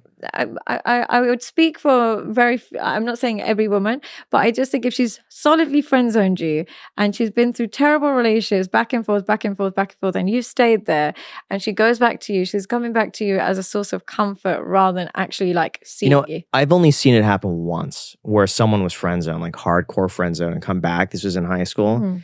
And this is a friend that I guess him and this, just trying to keep names vague, him and this girl had been friends for like a long time. He's hardcore friend zoned. Went off to college, came back. The dude was a stud.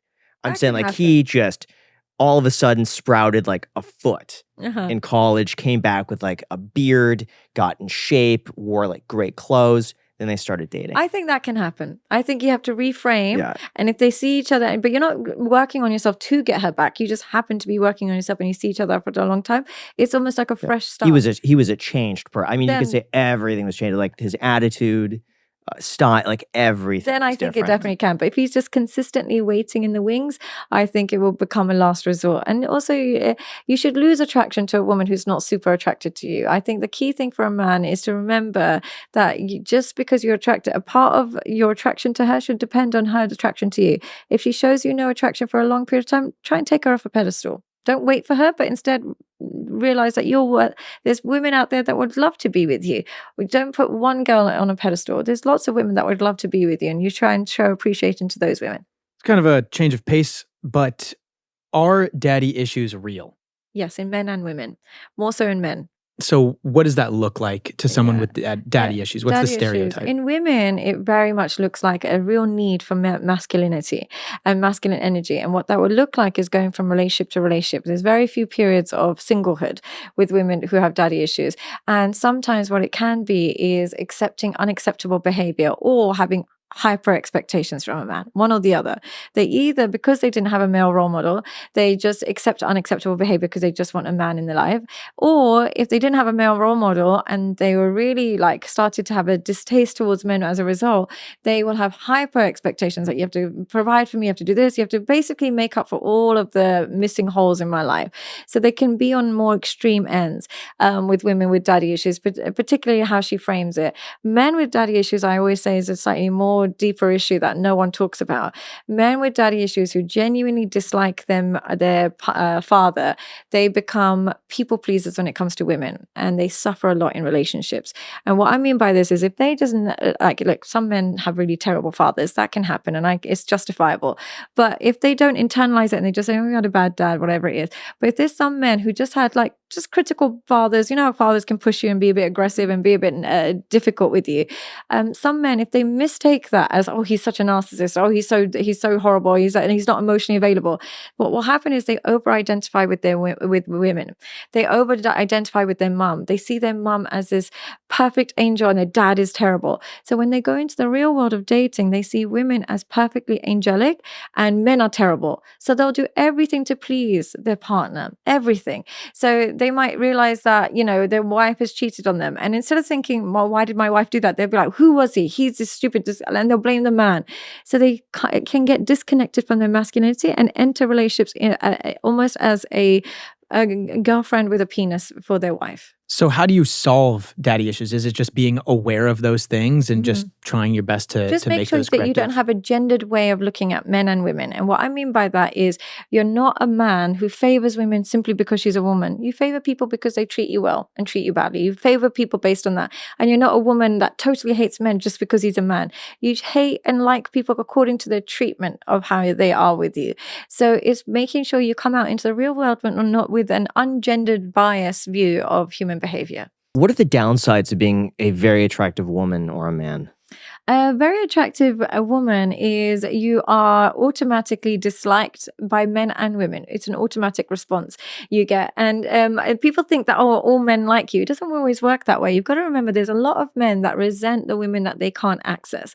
And what I mean by that is they see a beautiful woman, and because they assume she's not going to like him back, they automatically feel, especially with this whole red pill movement, they automatically feel like they need to humble her. The reaction attractive women get is the world thinks that she needs humbling, even if she is humble. So they feel totally entitled to obliterate her self-esteem. There's so much more kind of reaction to when Kylie Jenner posts a picture. It's so easy to be like fake, disgusting, bad lips, blah, blah, blah. But when somebody unattractive posts a picture, nobody would feel that it's justified to actually say any of her flaws. So what happens is, as an attractive person, you almost have to go through life being more torn apart for your looks than you are praised, because people automatically assume that you need humbling. I've noticed that too in real estate. It seems like a lot of the attractive realtors have trouble being taken seriously by their clients. It's almost like they have to work twice as hard to be seen as an equal. They do. But the thing is, if they want to, they can lean into their privilege. I'm not saying it's all bad. If you want to, you can also work a tenth as hard and get the sale because you can lean into your privilege. But then you get people pretending that they want to buy a house. Because I've seen it all. And they're with these time waster of clients. And everyone could see it. And there's that small glimmer of hope that, hey, you know what? Maybe there's a 5% chance they find a house they like. But then you get people that just want to waste your time. And constantly just like dates. And I knew a few realtors that would wear a wedding ring because they would think that, hey, if I'm at an open house, I'm not going to get these fake buyers coming in. And even with the ring, it wouldn't make that big of a difference. Like guys would not care, which is wild to me. You would think that you would just respect that. What advice would you give a beautiful girl if she was in real estate? What advice would you give her? How does she... You have to have a great BS detector. Like that's the one thing. And you only get that by getting burned a lot. Like when I first started, I was 18 years old and I have a lot of people who would like to work with me because I couldn't tell if they weren't serious or not. So if someone wanted to see a $5 million house and pretend to be, a buyer, I'd believe them because I had no way of telling the difference between a real buyer and a fake buyer. The warning signs that in hindsight, I could look back and be like, this person is so fake. Every time they start talking about themselves, oh, I do this and I do this. I'm looking for a house for like the real buyers are so quiet. The real buyers are like, I'm in this price point. I want this specific area. If it doesn't fit this, I'm not going to waste my time. I'm really busy. I can't see the house until like this time and it's too, like those are the real buyers. That's true. The fake ones are just like, oh, I want to see this. Oh, that's okay too. And it's usually people talking about themselves nonstop and trying to hype themselves up. And so as a beautiful woman, if you want to avoid those kind of time wasters, you just remember that the more they talk, the less they'll do. Usually. It's just getting a sense of the person's demeanor. I feel like they have something to prove. Those who are just... Exactly. How would you take a beautiful woman serious? What could she do in the workplace that would make you take her more serious? And say if she enjoys... I would say it's mostly demeanor. It's like, you've met some like female realtor powerhouses. And like, if I walk into their office, like I'm intimidated. It's just like they have this aura of confidence around them that like you walk in and they mean business and they are sharp and they are aggressive negotiators and they're like very strict. Like that for me, from what I've seen, is like highly effective. And that's why some of the best realtors in Los Angeles, they're women. They're not men. They're women. By the best ones are there. So it depends if you want to lean into it or not. But I think that's great advice. Have an aura about you where you can't, like they can't just go straight to flirt. And just also not believing everything they're told. Like you could tell immediately when someone walks in and you're with a powerhouse like that. Someone walks in and starts talking about themselves. They dismiss them or they shoot them down so quickly. They start questioning what they say. They'll like one buyer I brought into an open house and this lady was a powerhouse. The same sort of deal, but pulled me aside after like 2 minutes. Was like, hey, by the way, that buyer's fake. It's not a real buyer. I could tell immediately. I've been doing this for 20 years. Don't waste your time with this person. I'm telling you now because like I don't blame you. Like I'd be in the same position as you, but like person is fake. And then that person walked back in and she just shot this guy down like immediately. The guy showed proof of funds. And she obliterated this thing. So I think a lot of it is just confidence, demeanor, and having a BS detector. Men, is it just favorable? Handsome men, I heard that handsome men, like handsome tall men, are trusted easier. But I think it's the same thing. I mean, people are still going to waste their time. Do you know what I find in relationship sense? Handsome men, they don't necessarily end up with the most beautiful women. And I think it's two reasons. Firstly, where the normal man would have to go pursue women, handsome men get into this zone of life where women come to them, which is a very like trippy kind of way of experiencing it. But women come to them. So they are used to it being that way around. So when a woman's not approaching them, they assume she's not interested. They don't realize the natural pursuit is he should be chasing or he should be initiating. The other thing I find with handsome men, because they don't require as much female validation because they get it so much, they look more for a woman that treats them well rather than just a woman that looks fantastic. They focus on the treatment that they receive from a woman far more than they would by the status symbol of her being super attractive because they've already got that status symbol. So I feel like with handsome men, they end up with women who truly who chase after them rather than who they chase, and they focus on how a woman is treating them more so than anything. they find, I feel like they're not always with their absolute equivalent, but they're with women who are true. They do get very loyal women, because women are loyal to looks far more than you realize. Women who feel like they're punching above their weight seem very loyal to their man, whereas women who believe that they are compromising are still got their eyes open. When a woman's punching above her weight, especially in looks, not finances, in looks, she tends to be hyper loyal. Why do so many people compromise in relationships? I think we have to. In real life, I think we really do have to. I think we should, and I don't think compromise is a bad word, and I don't think settling is a bad word. I think it's really important to know when and how to compromise. What will get you perpetually single is when you don't, either you get it too wrong, you're either compromising too much where you're getting bad treatment, or you're not compromising at all. But I think it's good to have a healthy level of compromise. If you're aging as, like, let's say a man or a woman, you might have to accept that your partner's going to have children from a previous marriage, or you might accept that they might have been divorced. You have to have some level of healthy compromise, even if you don't have children, even if you haven't been divorced. You have to have some healthy level of compromise is essential, but just as long as the compromise isn't causing you to compromise on your deal breakers. Just remember your deal breakers and don't compromise on them, but everything else is negotiable. Now, what about when it comes to breakups? What's the fastest way that you've seen to be able to get over a breakup? You remind yourself of the vision you have for yourself in the future. And let's say, for example, your vision is, I want to be a really successful man, and I want to be married with kids, and I want to be able to trust my wife. And if that person fits into that vision, fantastic, you can try and make it work. But if that person doesn't align with where you see yourself in the future, then instead of holding on and trying to mold over them and worry about them, you try and just remember your vision and just be happy for the person and be like, I hope she meets somebody who's right for her. And it's really tough to do that. But we can't be moaning and missing someone and be happy for them at the same time. If you truly love someone, you'll be like, I hope she finds someone who is good for her. But me personally, I've got this particular vision. She doesn't fit that vision. She's great for me now, but she's not going to be aligned with me in the future. So I hope she meets someone who's good for her right now, and I can try and let go of my ego. Who takes it worse? Who takes breakups worse? Men or women? I think men do. I really do. I think because it breaks their ego a lot. They're so ego driven. Whereas for women, I feel like they can fill the whole of a breakup quite quickly with friends, family. Even if they get into another connection, they can kind of fill that void. With men, they seem to, it hits them later, but it hits them deeper. So the first couple of weeks or first couple of months, they kind of enjoy their freedom or whatever it is. But when they realize they don't have, because like I was saying, women have so many social supports, their friends, family, this, that, and the other. When it sinks in that they have no one to talk to at the end of the night, or they have no one checking in on them, or no one's cared if they've like how they're feeling anymore, then it sinks in and then they wallow on it a lot more than women do in the long run. There's the age-old question, and I feel kind of like dirty even asking this. So Gigi, I'm sorry, this is my grandma. She watches. Oh, Gigi, is that her name? Her name's Linda, but we call her Gigi. Hi, Gigi. Hi, Gigi. The amount of partners, aka body count. Yeah.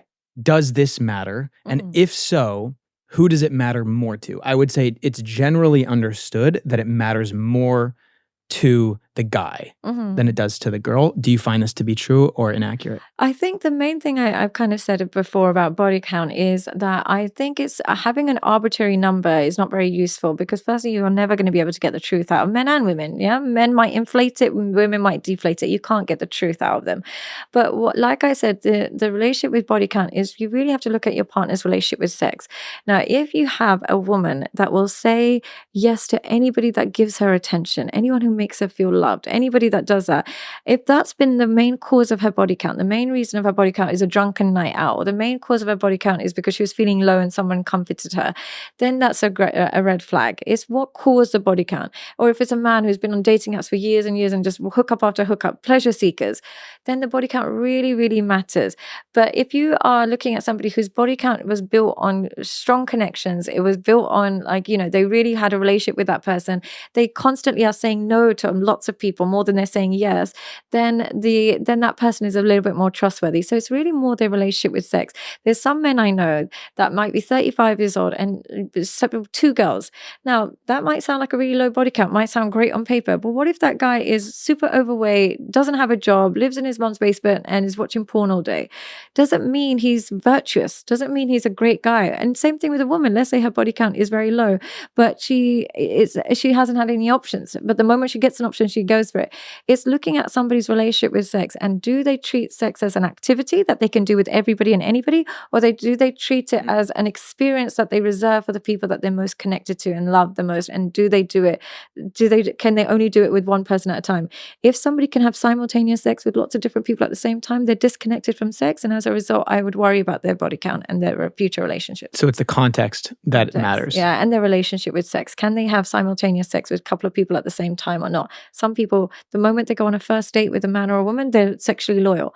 Other people, there might be 20 dates in and they're still keeping their options open. That's the person you should be more worried about.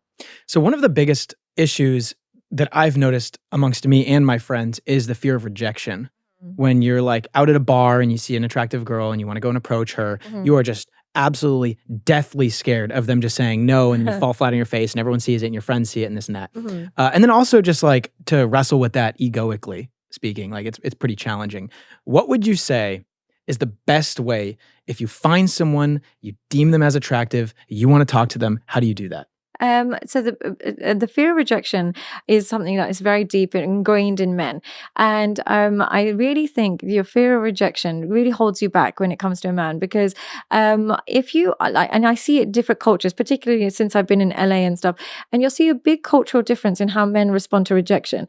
You'll see Hispanic and Afro-Caribbean men, how they deal with rejection is they don't place their self-esteem on a woman saying yes or no to them. So they might stop you while they're in their car like, baby girl, you look great. And I'm like, okay, and then about, okay, have a great day. They don't need anything from me, and therefore they don't place my reaction, doesn't affect their level of rejection. It's just simply having a conversation. So they go into dating or they go into approaching women as if I'm here to give you a good conversation. If you want more of me, you're most welcome. If you not, have a great day.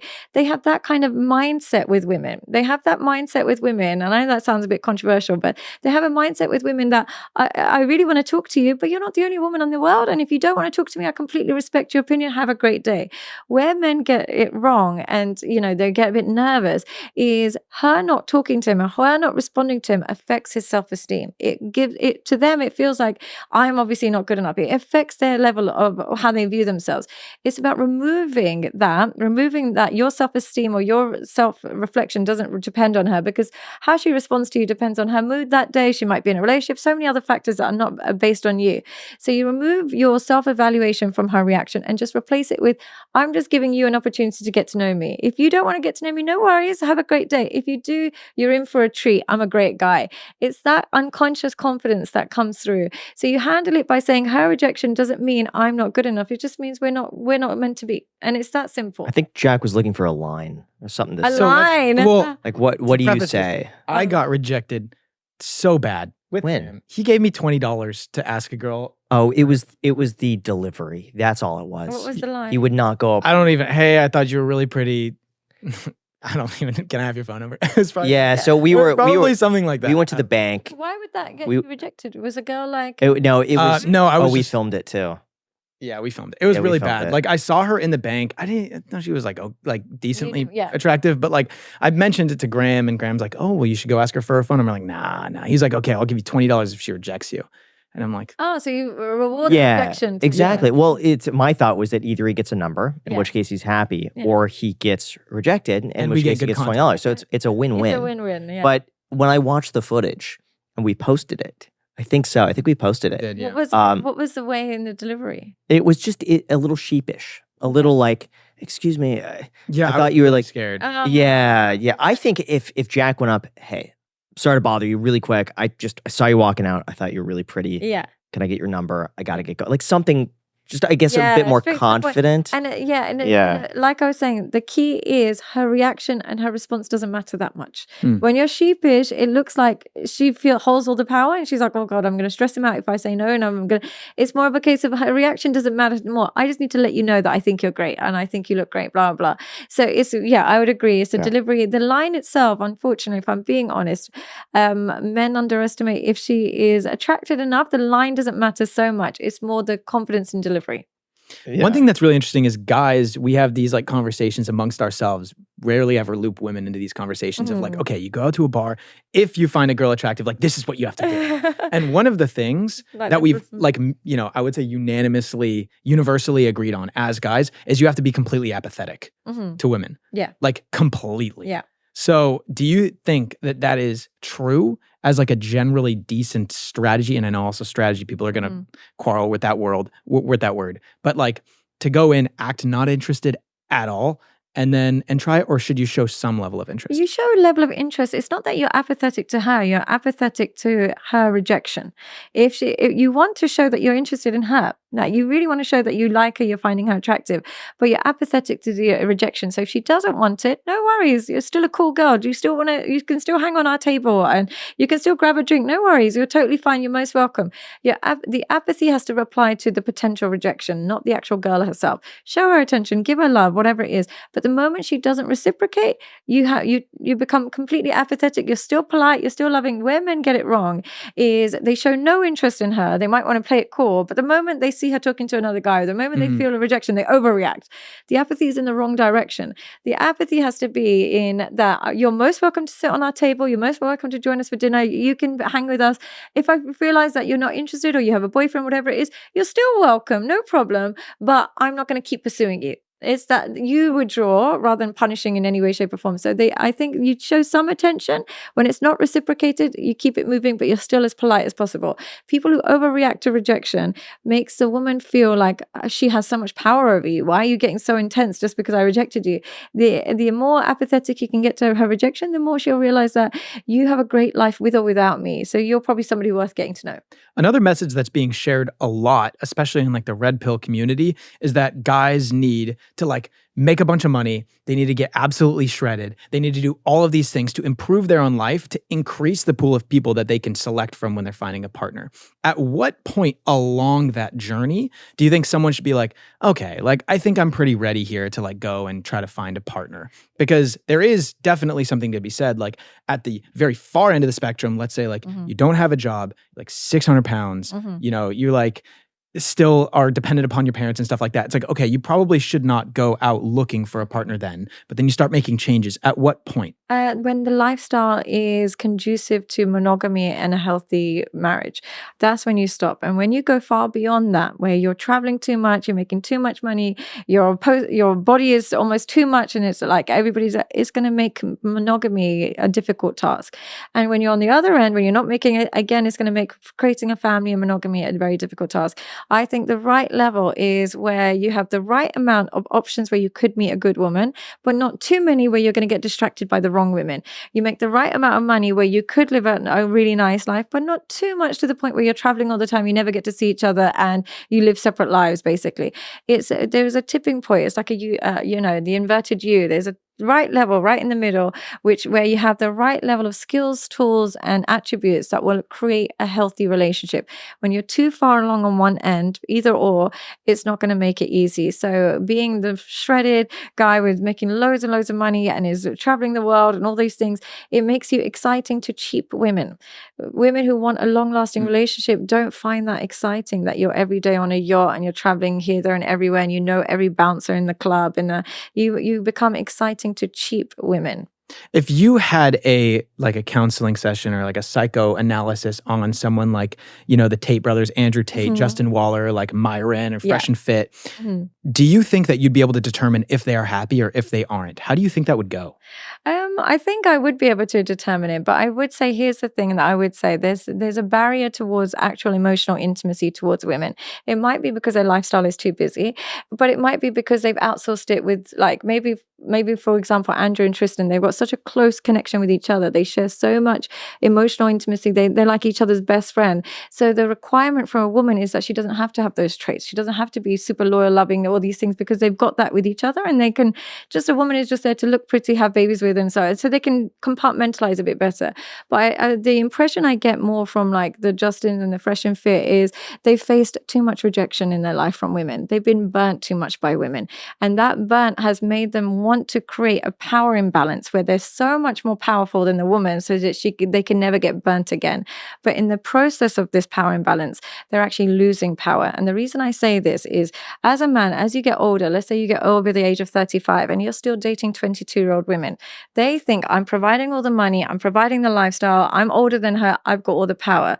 Doesn't work like she has all the power. And the reason she has all the power is, as a 22-year-old, if you're willing to date men 10, 15, 20 years older, you're a promiscuous woman to some extent because your pool of men is too wide. You're going to date somebody who's 19 up until 40. Your pool of men is endless. So if you are somebody Justin or Fresh and Fit's age and you're dating a super young girl, she's already far more promiscuous than you are because her pool is too big. Whereas your pool, as an older man who's only dating young girls, is still quite limited. There's only a limited amount of young girls. But if you're a young girl who's willing to date older men, rich men, your pool is endless. So firstly, she's already got that. Secondly, she's learned she can access that lifestyle without any hard work. You've had to hustle all those time and money. Like, you've had to come home stressed. You've had to really put your life on the line. You've had to really struggle to get that level of wealth. She's learned that if she just knows how to arouse a man sexually, she can get that lifestyle like that. You're teaching her, she has all the power. Look how difficult it was for you to acquire that wealth. And she did it from being able to please you in a way in the bedroom in one night. So you're actually giving her far more power than you realize, because you're allowing her an elevation of status that she didn't earn. So by becoming this powerful man and then selecting this really low value kind of just beautiful woman who doesn't have anything else going for her, you have tipped it where she's just learned the. But then wouldn't that limit you as let's say a high value guy to only date other high value women? And what if that's not what you're looking for? What if you don't need someone who has that like same lifestyle? It does limit you, but that's one of the sacrifices that you make when you are a high value man. You've got to choose. Everything in life has a sacrifice. Now, some men think that they can have it all. They think they can go for the woman that's a quarter of their age and give her a lifestyle and she'd be submissive. When you're teaching women that they can access so much success simply because of their appearance and their sexual performance, you're teaching her the wrong lesson in life.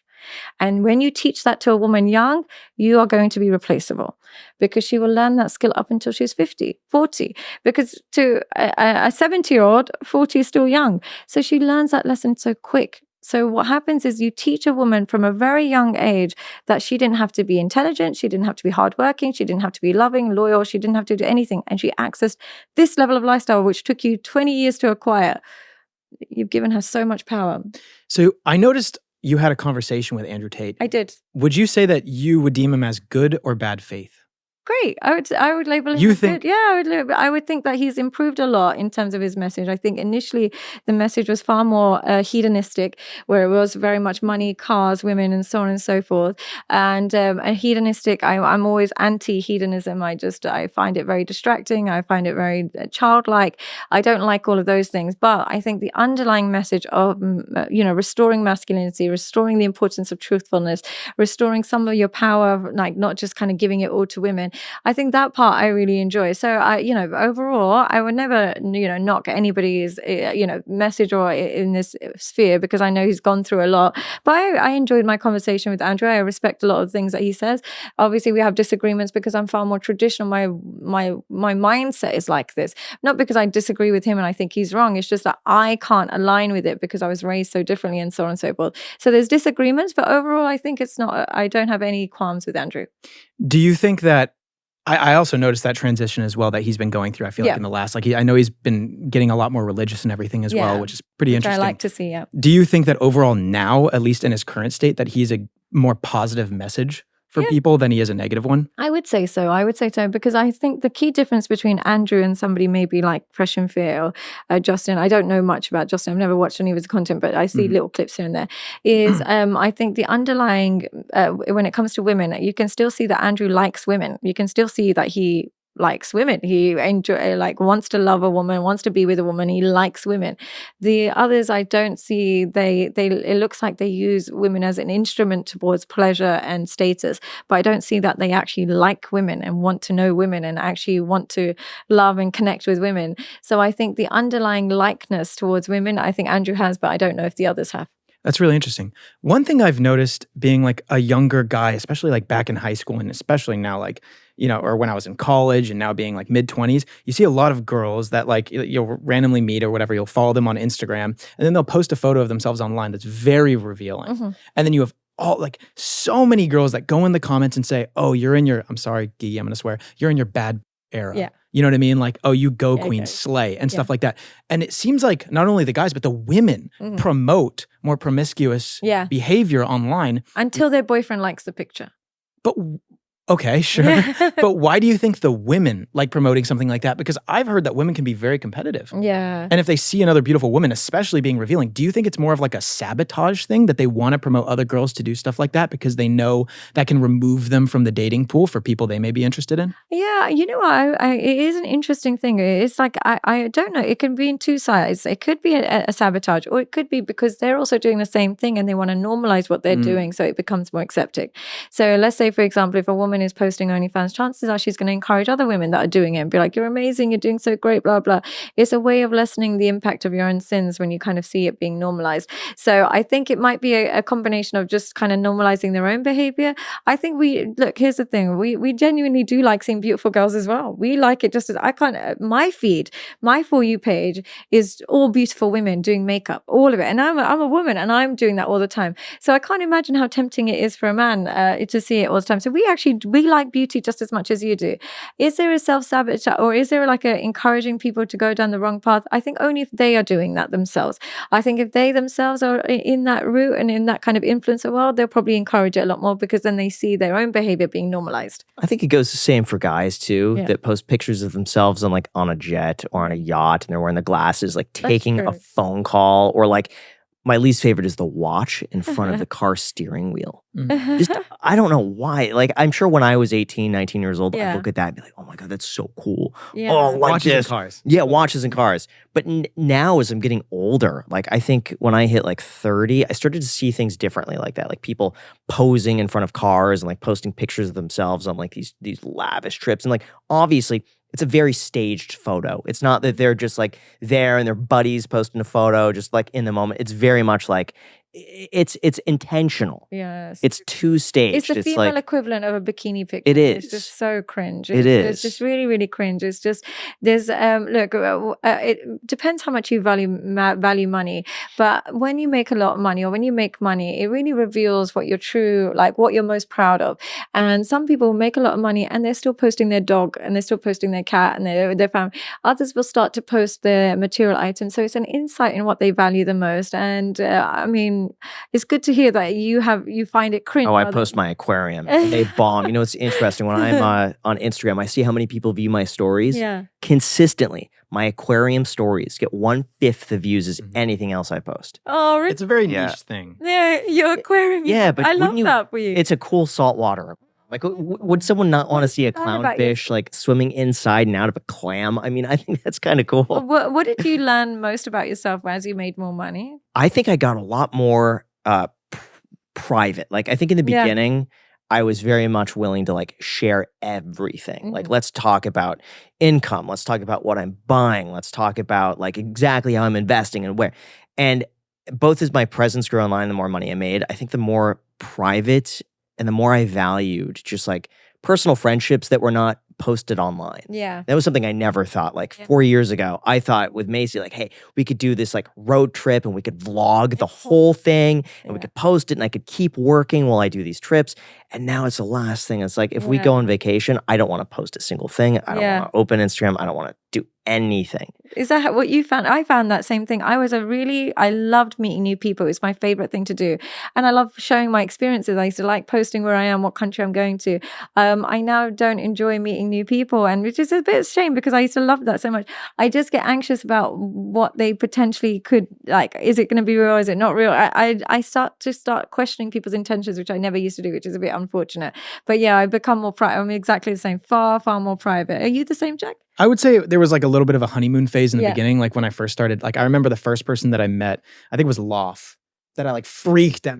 Yeah. It was a YouTuber that I watched way back in the day. He did like these Me prank too. channels. Yeah, I love that. And for me, like my heart was well, obviously Graham was number one, right? Yeah. Like I freaked out when I met him, but I freaked out again when I met Loth because I'm like, this is real. Like I'm meeting more than just the person I've been talking to.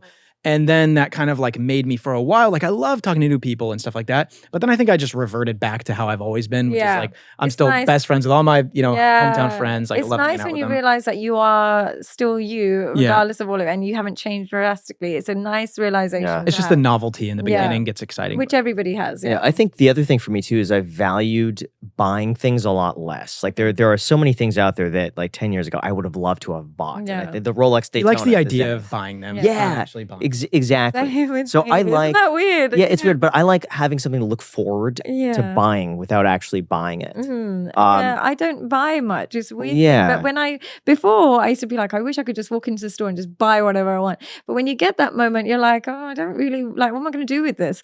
So it's a weird relationship we have. Maybe it's more to do with motivation of being able to, but then actually acquiring. I the think so. I skills. think it's Yeah. the ability to, and ability, then yeah. the power to say I'm not going to do that, or I'm going to Yeah. wait for a better deal. Well, me too. what I like. I'm a bit frugal like that. I'm Yeah. it still it has to make sense for me to do that. So I'm exactly Right. the same. One thing that I am really interested in is intellectual compatibility. We had dating expert Ty Lopez on the podcast, and he said he's not a dating expert, but he does read a lot of books. Yeah. So yeah, he says he knows a lot about dating. What are your thoughts on this? He says people need to date within one standard deviation of their IQ. I agree with that. I think that it should be relatively the same level of IQ. And the reason why I say that's important is if you don't have a similar level of IQ, then you're relying on very temporary and weak components to keep the relationship alive. If you've got, look, your friends should have the same level of IQ as you. Your friends should even have that. If you have friends that you knew and they're a bit like, they're just not the same place in life, you're like, you can't talk about anything positive or anything useful, naturally that friendship dies out because you're not adding equal value to the relationship.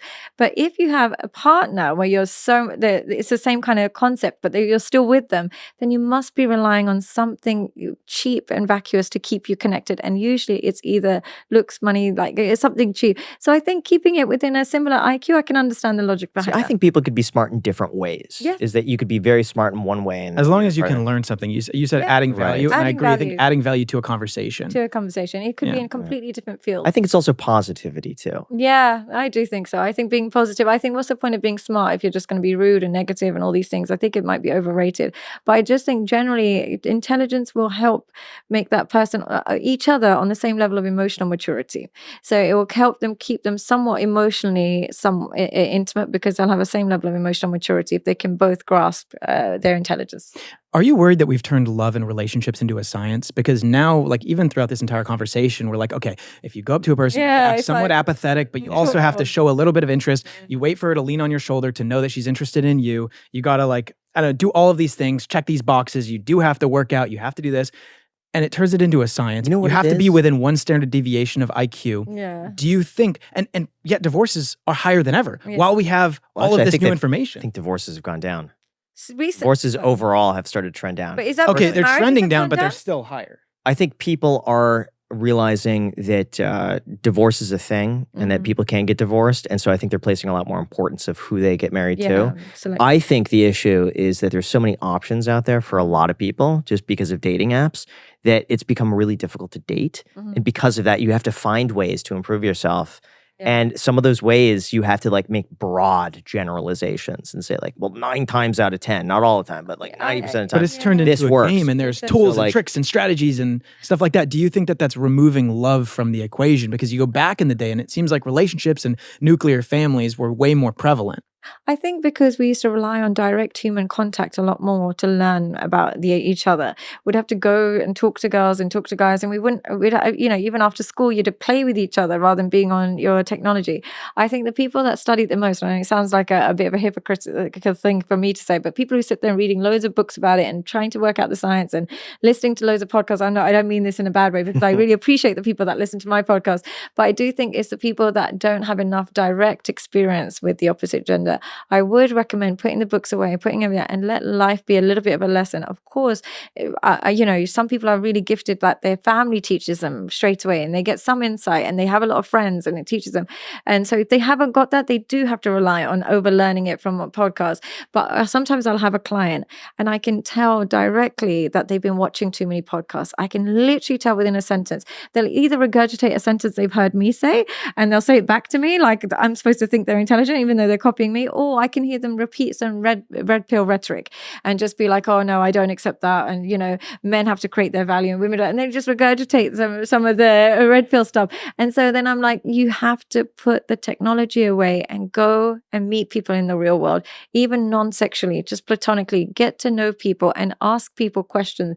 Have good conversations with people. Have interesting conversations with people.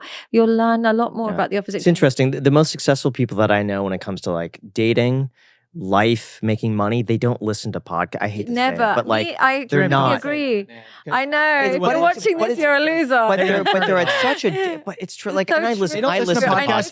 Except but like I listen to podcasts, but not a lot of them. But like I'll pick and choose episodes that I'm interested in, and I'll listen to them at the gym. My but like today they're doing sent me things. a picture of me, and he said, "Oh, this is the first time you've ever come up on my For You page. You've never come." And I was like, "How have I never come up on your For You page? How has that never happened?" He's like, "I've never watched podcasts. I've never seen a podcast like ever." So I do agree. The most, and I see this a lot with broke guys, with guys that don't make a lot of money. They consume content about making money 24/7. Much. I watch a lot of no, but there'll be ones, and same with relationship ones. The ones in the least amount of relationships will consume the most content. I get when you're going through something, you need to learn something or you need a bit of guidance, but there'll be some men who just don't actually practice it and they learn it. And sometimes what happens is in the process of absorbing information, you feel like you've achieved the same thing as the person who actually gave you the information and learned it and did all the hard work to get there. So they might watch your advice on real estate and feel like they've done just as much work as you guys have because they've learned it. But I do think that nothing beats real life on the ground kind of learning when it comes to money, but I think women. There's some sort of disconnect there because if people are so interested in a topic like this of relationships and dating, they're not getting it elsewhere. Yeah. And it seems as though the rise in popularity is because there's something going on. But it's kind of dangerous because in the same way that people can get trapped into like reading copious amounts of self-help books and it's just kind of like mental masturbation at that point, you're taking in information. Oh, I should be more cognizant and present. But then you like kind of use it as a tool for like a week and then it falls off and you look for a new solution. Yeah. The same thing can go for like podcasts where you're kind of just like continually searching but never actually going. Well, I think it's implementing that because I went through a whole phase of self-help books like for me and they made a tremendous difference. Like I binged Tony Robbins. I've never read a book. I've read about 4 books. Tony Robbins, Awaken the Giant. The Power of Now. The Power of Now. A lot of people have said that to me amazing. as well. Yeah. You know what's so fascinating? People always ask me, have you read a book? And I've probably read about 2 or 3 books in my adult life ever. And the only person I read is Mark Manson's like Subtle Art. Oh yeah, I love that one. I love Mark. But other than that, outside of that, I can't sit through a book. I've got ADHD. So it's to a very extreme. Even when I'm listening to something online, the speed is or an audiobook is 2.5. I have to listen to So I've got this problem where I don't read books. But the only good thing, I think books are fantastic. When I have read a few books, I'm like, these are amazing. I wish I did it more. The only good thing about me, I've never watched not even my own podcast. I've never sat through a podcast. I've never watched podcasts, never read a book. The only thing that I like about that is it forces me to reflect on my real life observations. And this is one of the things people tell me is that your perspective is quite unique. And the only reason I can attribute that to is because I'm on the ground working with people every single day with clients and I'm observing real life behavior. I'm not in any way diluting my own perspective with consuming content. So that's where the uniqueness, I think, has helped me by not over consuming content. And I do recommend not to over consume even my own content. I've been doing podcast rounds this whole week and I can feel myself even being negative and a bit draining because the questions are always going to try. This has been very positive. I really appreciate this podcast. But sometimes it can be like, do you think women do this? And do you think, and then I have to answer it, but it can push you towards a more scary route of relationships. And relationships are actually the most wonderful, wonderful experience ever. I couldn't be more grateful for my relationship. So I feel like it can get a bit negative and a bit all-consuming when you watch too many podcasts. But So- this is great. Watch this one. This one's fantastic. Are you just saying that to be pleasant, or how? Can I how- say unscripted? Yeah, Yeah, sure. my answer. Yeah, no, honestly, I'll be very honest. I've been a bit drained this week because I've been doing so, and the hosts I've had have been fantastic. It's nothing to do with them. It's just that the questions sometimes people want to know are the more controversial stuff, like how do you know women are using a man, and how do you know, which is totally fine. And even yesterday, I put on my story, I was like, can I have some female energy? Because I just want some neutral. I don't want to hear like how women are so dangerous and how women are so bad. So I was a bit drained, and I was like, oh, I hope I'm able to be okay. But the neutrality in your questions, it hasn't been to trap women. It hasn't been for me to be the spokesman of how bad women are and how dangerous they are. It's just like, we're just trying to learn. Is this what's going on? Is this not?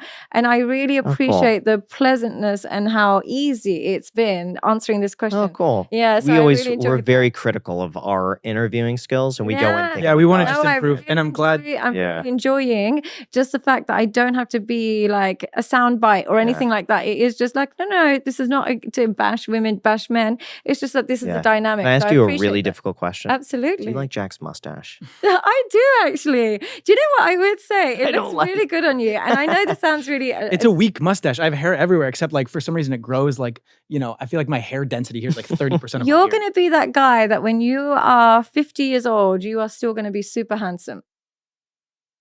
You're going to be that guy. Do you know why? Because you have a lot of youth and everything like that, and it will just get better and better and better and better. Wow. Well, Yeah, that is such a you sweet can tell compliment. that. He's only- I would he's say only that for both of 17. you. No, he's not. What did you say? I said you're 17. I'm 17. No, you're not 17. I'm kidding. Okay. Yes, 15 I would years say old. that for both of you. I would say that for both of you. I would say that you guys are going to really, I know, and it sounds like such a delayed gratification, but you can really tell that you're just going to get better and better with age. All praise be to God. That's a really nice trait to have. Cool. Yeah. Thank you very much. And Yeah. I'm really glad you recognize Graham's female energy. Thing I've been trying to My point out to him for a while. Yeah. Softness and female energy.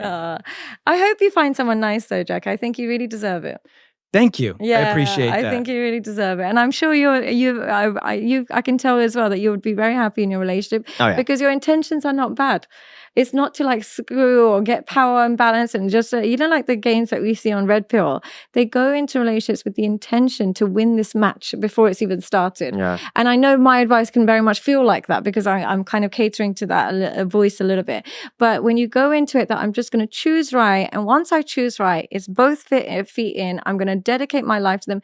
If I get screwed, well, it's probably my fault. I probably missed something, but I don't care. I really want to love this person with all my heart, but I want to choose wisely. And I think if you do go with that, it's such a beautiful experience. Yeah, being in a it's relationship. tough for me because I hear a lot of the arguments for the red pill. And I Yeah. think there's some in there that makes sense to course. me. Yeah, and there's yeah. some that's like, hey, that's good advice for guys to improve themselves, to not be lazy, to go to the gym, to make the most of their time.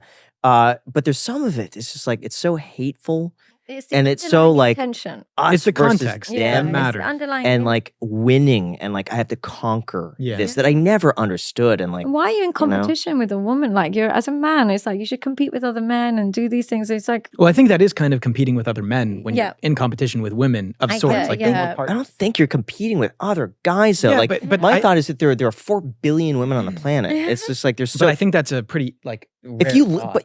if you lose a competition to a guy, it was never meant to be to begin with. is- And then I it's do- just But I'm just like speaking for the guys out there. A lot of them feel like they have something to prove. But I would think a good woman doesn't put you in competition with another man. With a good woman, you're really not in competition with anybody or anything like that. So try and look for a oh, woman I think at the that beginning really- to a certain in extent the beginning, you are. in the beginning. But once you've established a relationship, you should never be in competition with another man. And the moment you are in competition with an ex or a guy at work or anything like that, you let them have it. And same with women. I would say the same thing. I would say that, you might be in competition in the very early phases or whatever it is. But once you've given somebody a lot of love and you've given them their all and you're still in competition with an ex or somebody else, you bow out of that game and you allow them to, The you allow them advice to win. that I gave Caleb Hammer, I thought was some of the best. So Caleb is another I'm gonna talk myself up a little bit.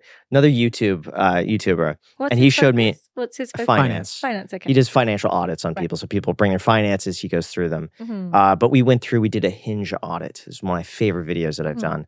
Hinge audit. And I looked through his profile. And what I said the difference was that he, in any relationship or dating, you always want to be the buyer and not the seller. And it's Mhm. this mentality Yeah, that instead of trying to like, I'm mentality. going to sell you on me, think of how a buyer would approach a situation. If you're buying a car, you're going to be very selective about the car that you pick. You're going to be very intentional about it. You know what you have to bring to the table.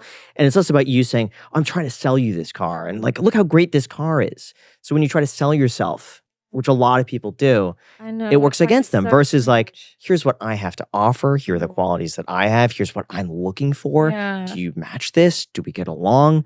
Oh, great. Okay. I'll be the buyer. Yeah, and I feel that applies to everything. Like even when I see like people talking about finances and like, you know, even people in relationships and they're saying like, oh, I'm just somebody who I'm just so good at this. And I'm so, even when people talk about religious, when sometimes I'm a religious person, but I try not to be like, oh, I do this, I pray, I do that. Because even when the moment you have to sell that you do something automatically means there's a deficit in that thing in you, really. You shouldn't have to scream and shout like all your great qualities, whether that's in financially, whether that's spiritually, whether that's intellectually, shouldn't have to scream and shout. It should just be a given by who you and how you carry yourself. So I completely agree. The buyer-seller technique, always be the person who's like a buyer. Both of you should be buyers. I think the true good relationships, when there's two buyers, both of you are like assessing each other if you're compatible, and both of you are like, okay, I'll see if I want this or not. I'll see. But I don't think it should be one buyer, one seller. It should be both. It should be buyers. You should also look for somebody who has high self-esteem, and you should come into it with high self-esteem. Now, this is one that we wrote down as a note, is boundaries. And it seems as though boundaries are taken to a bit of an extreme lately of, here's this example, if she goes to the club or she goes to girls' nights, she's going to come back and the bags are going to be packed and I'm going to leave. To me, that seems a bit extreme. Especially if she's young and is part of growing up, especially if she's young and stuff. Like if she's a 35-year-old still in the club, I can understand there's probably a bit of a void that she needs to work on. But if she's in her early 20s, wouldn't you also be out and about and stuff like that? It's part of socializing. I think the main thing is when a woman is out and about, girls trips, whatever it is, this, that, and the other, it's firstly, there is a transparency of where, what, how, that naturally between both of you, even when you're on nights out, whatever it is, there's a level of transparency and there's a level of like wanting you there if you can. If you're not, no worries. It's more when it's like hidden, there's not transparent, not where you're going, then it's something to worry about. But when you have a good woman, you can literally drop her in the middle of anywhere and you'll be fine. Like you don't need to stress so much. I think the other side makes the argument that if she's going to a club with the girls, she's putting herself in a situation that could be compromising and that it's disrespectful to the relationship. That's what they say. Yeah. My argument to that would be, I can understand if that's where she wants to place herself all the time and that's where she chooses over and above the relationship. If she has a choice between spending the weekend with you, she chooses the club, then you have something to worry about. But if it's occasions and it's for an occasion and she manages herself well and she's like that everywhere, you only know you can trust your partners when they're sometimes placed in untrustworthy environments. Then you realize if she is worth trusting. So if you just like, she's never entering a club ever, and then you don't know if the day she goes, she might misbehave. So it's more of a case of she is self-regulated. She naturally chooses the relationship over and above these kind of environments. But when she does go to those environments, again, she's self-regulated. She's back at home at a normal hour. She doesn't get too disrespectful. There has to be some level of self-regulation. And rather than you just saying, if you go, I'm going to kill you. What if she goes to the club wearing a very promiscuous outfit? Does that make a difference or does that not? Oh, you know what? Unfortunately, it does. Like as a woman, I can tell you from my own experience, when we dress in a particular way, and if there's alcohol involved and you're in those kind of environments, it just means men just don't leave you alone. Now, some women don't act on that. They just like to know that they still got it. Understandable. But as a man, I can understand why your natural protective instincts wake up, and you shouldn't always feel like you have to suppress those protective instincts. It's normal to say, like, I think I'm worried about you in that environment. The worry needs to come from a place of I'm protective rather than I'm scared you're going to sleep with somebody. It's more like, I don't want you to be in an unsafe environment. Men are just going to put you in uncomfortable positions. It has to come from an element of safety rather than just, oh, you're just going to cheat on me, because then they'll get defensive. But what is the incentive for a woman if she's in a long-term committed relationship? I know why she would want to go to the club, to dance, to drink, to have fun with her friends. But what would the incentive then be to wear a promiscuous outfit? As a reminder that she's still attractive and attracted to other Who's reminding her of that, though? men. Women are not going to come up. I've heard that women will dress up to compete with other women, not over the guys. Yeah. That's been a common thing that I've always been, Yeah. I don't want to say told, but like that I've heard. Is But that they're- I would agree that we do care what other women think, but we don't dress promiscuously for other women. But you dress promiscuously for other men, yeah. even in a long-term committed relationship. Yeah, I would say there's an element of that still there, because naturally what happens is when you're wifed up, you see women, some women let themselves go because they literally are off the market. And so they drift more towards that. And if she's still very much like getting new surgeries all the time, dressing up even more and more promiscuous, there's an element of her that still wants awareness of how other men perceive her. Now, we do dress for other women, but usually when we're dressing for other women, we're focusing more on our hair and makeup, and we're focusing more on a trendy outfit, a fashionable outfit. Right. But when it's a promiscuous outfit, that's not for other women, because other women are not going to stop and be like, what a cool outfit. That's more other guys. But do you think that that's associated whatsoever with infidelity if you go out trying to get attention from other men? It's associated with keeping your options open, and which is a precursor for infidelity. So I just think like the more a person naturally wants to avoid alternative attention, it's no different to a man that goes into clubs and gets the best table and gets all the popping or whatever it is that they ordered to the table. That's still drawing attention. It's still their version of it. So I still think there's an element of you at least want to let your status or let your Isn't that more of a self-esteem thing? It is a self-esteem rather thing. than infidelity? But I To do me- think infidelity is linked to self-esteem. I feel like, and self-esteem is probably linked to the amount of adoration that you get from your partner. I would say self-esteem is something that is pre-existing. It's before your partner. You have it before your partner, like childhood, your own decision-making. If you make a bunch of terrible decisions, you'll lose self-esteem. But then your partner, either if you select wisely and you select somebody you truly love and they love you back, your self-esteem can really grow. But if you select somebody you're using, they are incapable of making your self-esteem grow. And instead, you will keep searching for it elsewhere. So as long as the connection is authentic, your partner can really help grow your self-esteem. At the risk of sounding jealous, I would genuinely be fine if I was in a long-term relationship with a girl and she wanted to go out, she wanted to go to clubs, bars, and stuff like that. But I think that I would be really bothered if I saw her wearing something that she like hasn't worn from me. Yeah. Or she's wearing an outfit that's like very revealing. You could see like all the cleavage and everything like that. I would probably be bothered. How would you feel? I feel uncomfortable. I think it would depend on the context too, like who she's there with. It just makes you start asking questions. Why are you doing this? Who are you trying to impress? And it's hard to avoid that like rumination. So I guess some of it for me, maybe I'm a little selfish, but like I like certain things to be reserved for me. Yeah. And so like the more that's shown, the less special I feel And I think for that's where myself. I think sometimes guess. women, myself included, we get it wrong. You see a lot of women that after a breakup, they glow up, or after a divorce, they glow up. And it's like, but why weren't you glowing up in the relationship? Why were you not putting your best foot forward in the relationship? And they might say, oh, because he was toxic, or was this, that, and the other. But then you have to ask yourself, why did you choose that relationship? But the bigger and they'll come out of a divorce and they'll lose all their weight because they're going back on their market. But really, that your best version of yourself, if you're not bringing it to your partner, you can't expect the best relationship. So I think we get it the wrong way around when we start to only glow up when we get single and then start to get complacent when we're with someone, or only glow up when we're out with other people, but not apply that to our partners. What opinions do you have that you've seen the most negative response to? Were you surprised by any responses to an Everything opinion? I say seems to really trigger people. But there has to be something that really everything. strikes you. I think the biggest thing I get that gets the most backlash is when I say that probably what it would be. Whenever I talk about how men and women are different in response to cheating, and I always just say, like, as a woman, you could potentially forgive and you can reclaim the relationship. If you forgive a woman for cheating, she will forever cheat on you and just use you for free accommodation, and that seems to be a big trigger. Why? Why do you think it's so triggering for people? I think the thing is, there's a lot more men that forgive cheating than they care to admit. It's very difficult for a man because, like, when you go through something like that, you're not allowed to tell anybody, because then you look like, you're weak. So you can't really tell your friends, and you can't, get any alternative perspective. You're only getting the woman's perspective. So you're almost kind of indoctrinated by her in that moment. But at the same time, you're really angry, stressed, all of these horrible things. So when you have somebody online and you've gone through all of that to make this relationship work, let's say you've forgiven your girlfriend, you've gone through all of that where you've been isolated, just thinking about it, going through all that.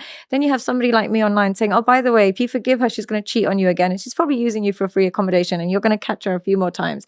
it's very triggering. And even for the woman that's spent all this time indoctrinating her partner into forgiving her, hearing that message is very difficult. So I think that really triggers a lot of people. Is there anything you saw in my content and you thought, oh my God, this is not going to go down well? Because the amount of reaction I get, I assume there must be something that is the underlying thing that's causing a lot of people to be upset. Part of my thing on the cheating thing, going back to that, I took a stance a few podcasts ago that if a partner cheats, I'd say in a lot of cases, not all certainly, but I think in a lot of cases you have to look 50-50 at what were you doing in the relationship to cause your partner to cheat? Like, where were you lacking? What were you doing? And taking some amount of responsibility for that. Now, I'm not saying in all cases, because there are cases that regardless of what you could have done, they would have gone out and cheated.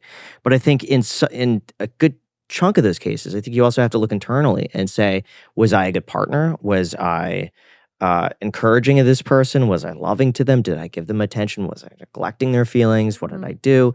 And maybe you could pinpoint some things, not to excuse cheating, because I don't think that was the appropriate response. But I had a friend ask me the other day, and he said, what do you think is the main reason women cheat? And I said, the number one reason is having a people pleaser husband. And he said, oh, but you're taking the onus away from the women. I said, I know it's on the husband. And I'll tell you why, because what will happen is the women will do inappropriate things to test their partner. They want to know where his line is. And this is an unconscious thing. And when they feel like he totally rolls over, there is no boundary left. Like I had a client that said to me, oh, my wife, a couple of weeks after we got married, she slept with her ex because but she thinks he slipped something in her drink and she slept with her ex-boyfriend. And in his mind was like all about like, I hope she's okay. He must have slipped something in her drink and was really worried about her. And I said, but didn't you question why she was with him or why he came over? And he said, oh, no, I just wanted to make sure she was okay. And I said, this is going to set you up. The moment you make the entire relationship about pleasing the person rather than making sure both people are being respected, from a female perspective, she could have easily not told you that, but she told you that information to see where your boundary is. But don't you think there is a chance? Because I guess the hard part, if I were the guy in that situation, I would think there is a chance that she is being truthful. And I think it depends on the context. If she was saying, hey, I'm meeting up with so-and-so, we're going to be here. Here's why it's just the two of us and not you. Like, I feel like there would be an air of deniability there of like, hey, yeah, this dude did slip something in the drink. But here's what men that don't get cheated on do. They stop the footsteps of this devil. And what I mean by that is, why are you even in those positions to begin with an ex-boyfriend having a drink? They stop you there. You don't get to, he slipped something in my drink. It gets to, why is he texting you? Why are you guys even texting each other? Then they don't even entertain the idea of you going, because this is what happens with men that don't get cheated on. If I say to my husband, oh, my ex texted me, he's like, change your number. You're changing your number today. And I was like, I might say, I'm not like this, but some women might say, no, that's too toxic. He's like, well, something has to happen because I'm not comfortable with this experience. And I'd hope you're not comfortable with me talking to my ex. And they draw the barrier there. Now, some women will say you're too toxic and leave. That woman is somebody who's probably got plans to be unfaithful. But the right woman would be like, yeah, fair enough. I don't really care about him anyway. Block, delete, whatever it is. That man, it's harder for him to get cheated on. But the man that says, oh, really? How is he? And he's like, oh, no, he wants to meet up on Wednesday. What are you going to do? I think I might see him. Okay, what do you think? What time do you think you'll be back? I don't know. I'll see how it goes. That guy is setting himself up. So I think unfortunately, I know it sounds so toxic, and this is where my culture and why it's so opposite of the current climate. The current climate is total freedom. My culture, my background is you're totally free to do whatever you want, but I'm free to leave or set a boundary when I'm uncomfortable in my relationship. And they set those boundaries early on, the ones that don't get cheated on. And I would honestly say, if you're a man, if you want to prevent cheating, it's totally in your hands. You set the foundation early, not because you're toxic, but because you want to preserve the relationship. But is that setting a foundation? Part of me just thinks some people are just naturally not going to cheat. I don't know if it's about even setting a foundation. It's just like that. Those people who are not going to cheat, you don't have the conversations that my ex is calling me. So the people that are not going to cheat, they don't even say my ex texts me because my ex was out of my life way before I met you. So the people that have these conversations, they don't go into the environments and then you realize that they're trustworthy. They just don't want to be in those environments where they're having a drink with their ex. Sure. So that's where it comes into it, unfortunately. In my personal experience of working with clients, that's why. Okay. Is it true that if you make a girl laugh, that you can then make her fall in love with you? Absolutely. Absolutely. So, yeah. of all of the things, because women say, or maybe people just say, Yeah. the guy has to be charismatic. Uh-huh.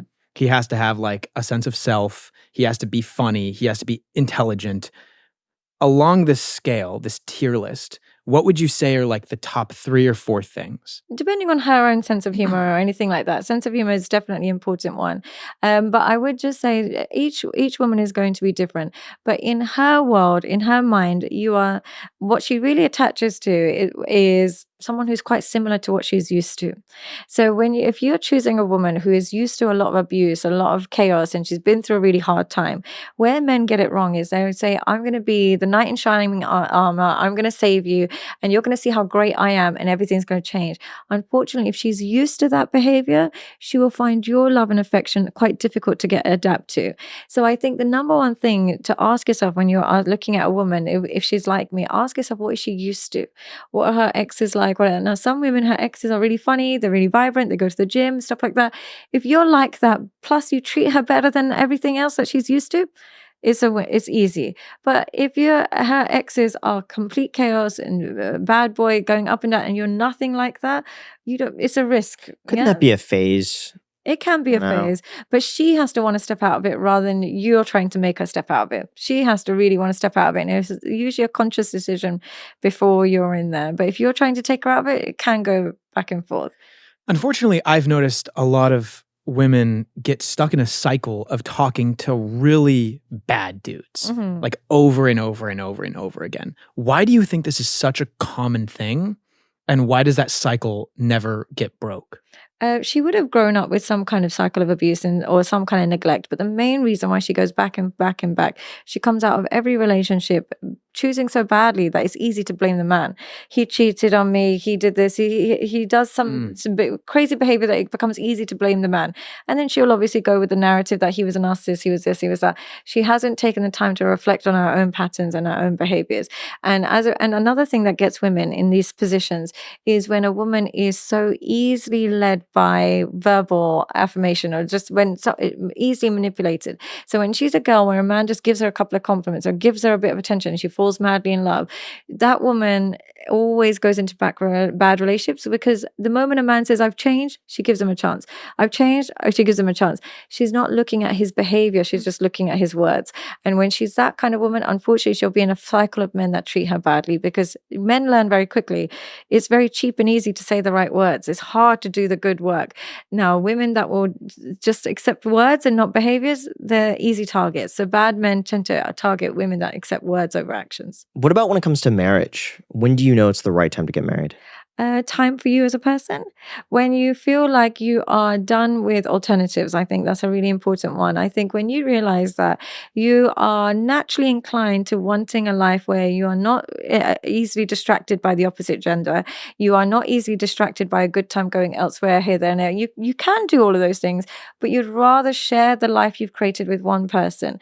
And you are just wasting time when you're single. You're just doing the wrong things. You're spending money on the wrong things. You're self-sabotaging as being single. It gets more and more self-destructive. So when you realize that I'm actually in a position where if tomorrow somebody came into my life, I wouldn't have to, hide all the hose that I've got in my back garden, or I wouldn't have to stop all these plans that I've got to go to Miami and Vegas. My life is pretty much, if somebody was to walk into it tomorrow, we could pretty much transition into a relationship quite easily. But if I would have to literally have a personality transplant to cope with a wife right now, probably best not to do it. So do it when your life is compatible with monogamy. And what questions should you ask someone before getting married to make sure that you're on the same page? How do you cope in relationships when things are bad? What do you do when things are absolutely awful? And if they say, well, in the past, I would turn to an addiction, or in the past, I would turn to an alternative partner, or I might call an ex, or whatever it is, then they might not be ready. And it requires honesty, but you have to ask yourself this. But if you're the type of person who's, when things go bad, you take a minute, you try not to be too abusive, you try not to be horrible, and you try and repair the relationship, you're good at repairing, then you're probably ready for marriage. When is divorce a good option? How do you know that you've crossed that bridge? When staying with them is far more painful than leaving with them. Yeah, for some people, staying with them is quite painful, but leaving with them is really, really painful, probably a bit worse. So they can stick it out. But when staying is causing more damage than leaving, and leaving would, either to you or the children, then it's probably time to start planning a divorce. Are there certain people out there that are just not equipped to ever be in a relationship? Sadly, we're creating more and more people who are incapable of a relationship. And what does that person look like? Somebody who finds monogamy and sexual Like you. exclusivity difficult. No. I had to. No, not at all. Jack would be amazing. Thank you. No, he would be amazing. I would genuinely say people who prioritize sex over and above every other quality in a marriage will struggle to get married. Yeah, if they make that their number one, men, I would say, if they make that their number one priority. For women, I would say those that are not emotionally regulated. So I think for men and women, it's different. I think a man who places sex as a number one criteria for his entire happiness in his life, and how many women he gets, or just how often he gets it, and he doesn't learn that sometimes there's ups and downs with that. You just got to hang in there. If a man that doesn't have a good relationship with sex, he will struggle to be in a marriage. And women who are not emotionally regulated, who act severely out of emotion. So when they're really upset, they might, get abusive. They might hit, swear, they might threaten the relationship.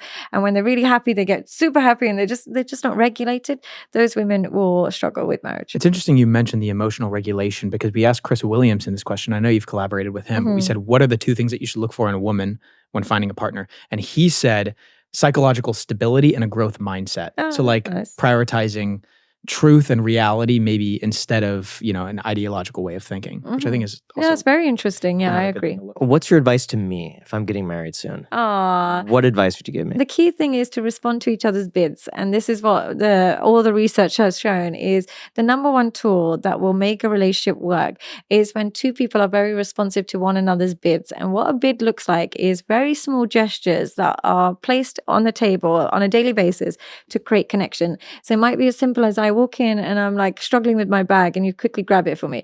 Or it might be he comes in and he's like, oh, I'm so hungry. And she's like, oh yeah, let me just warm this up.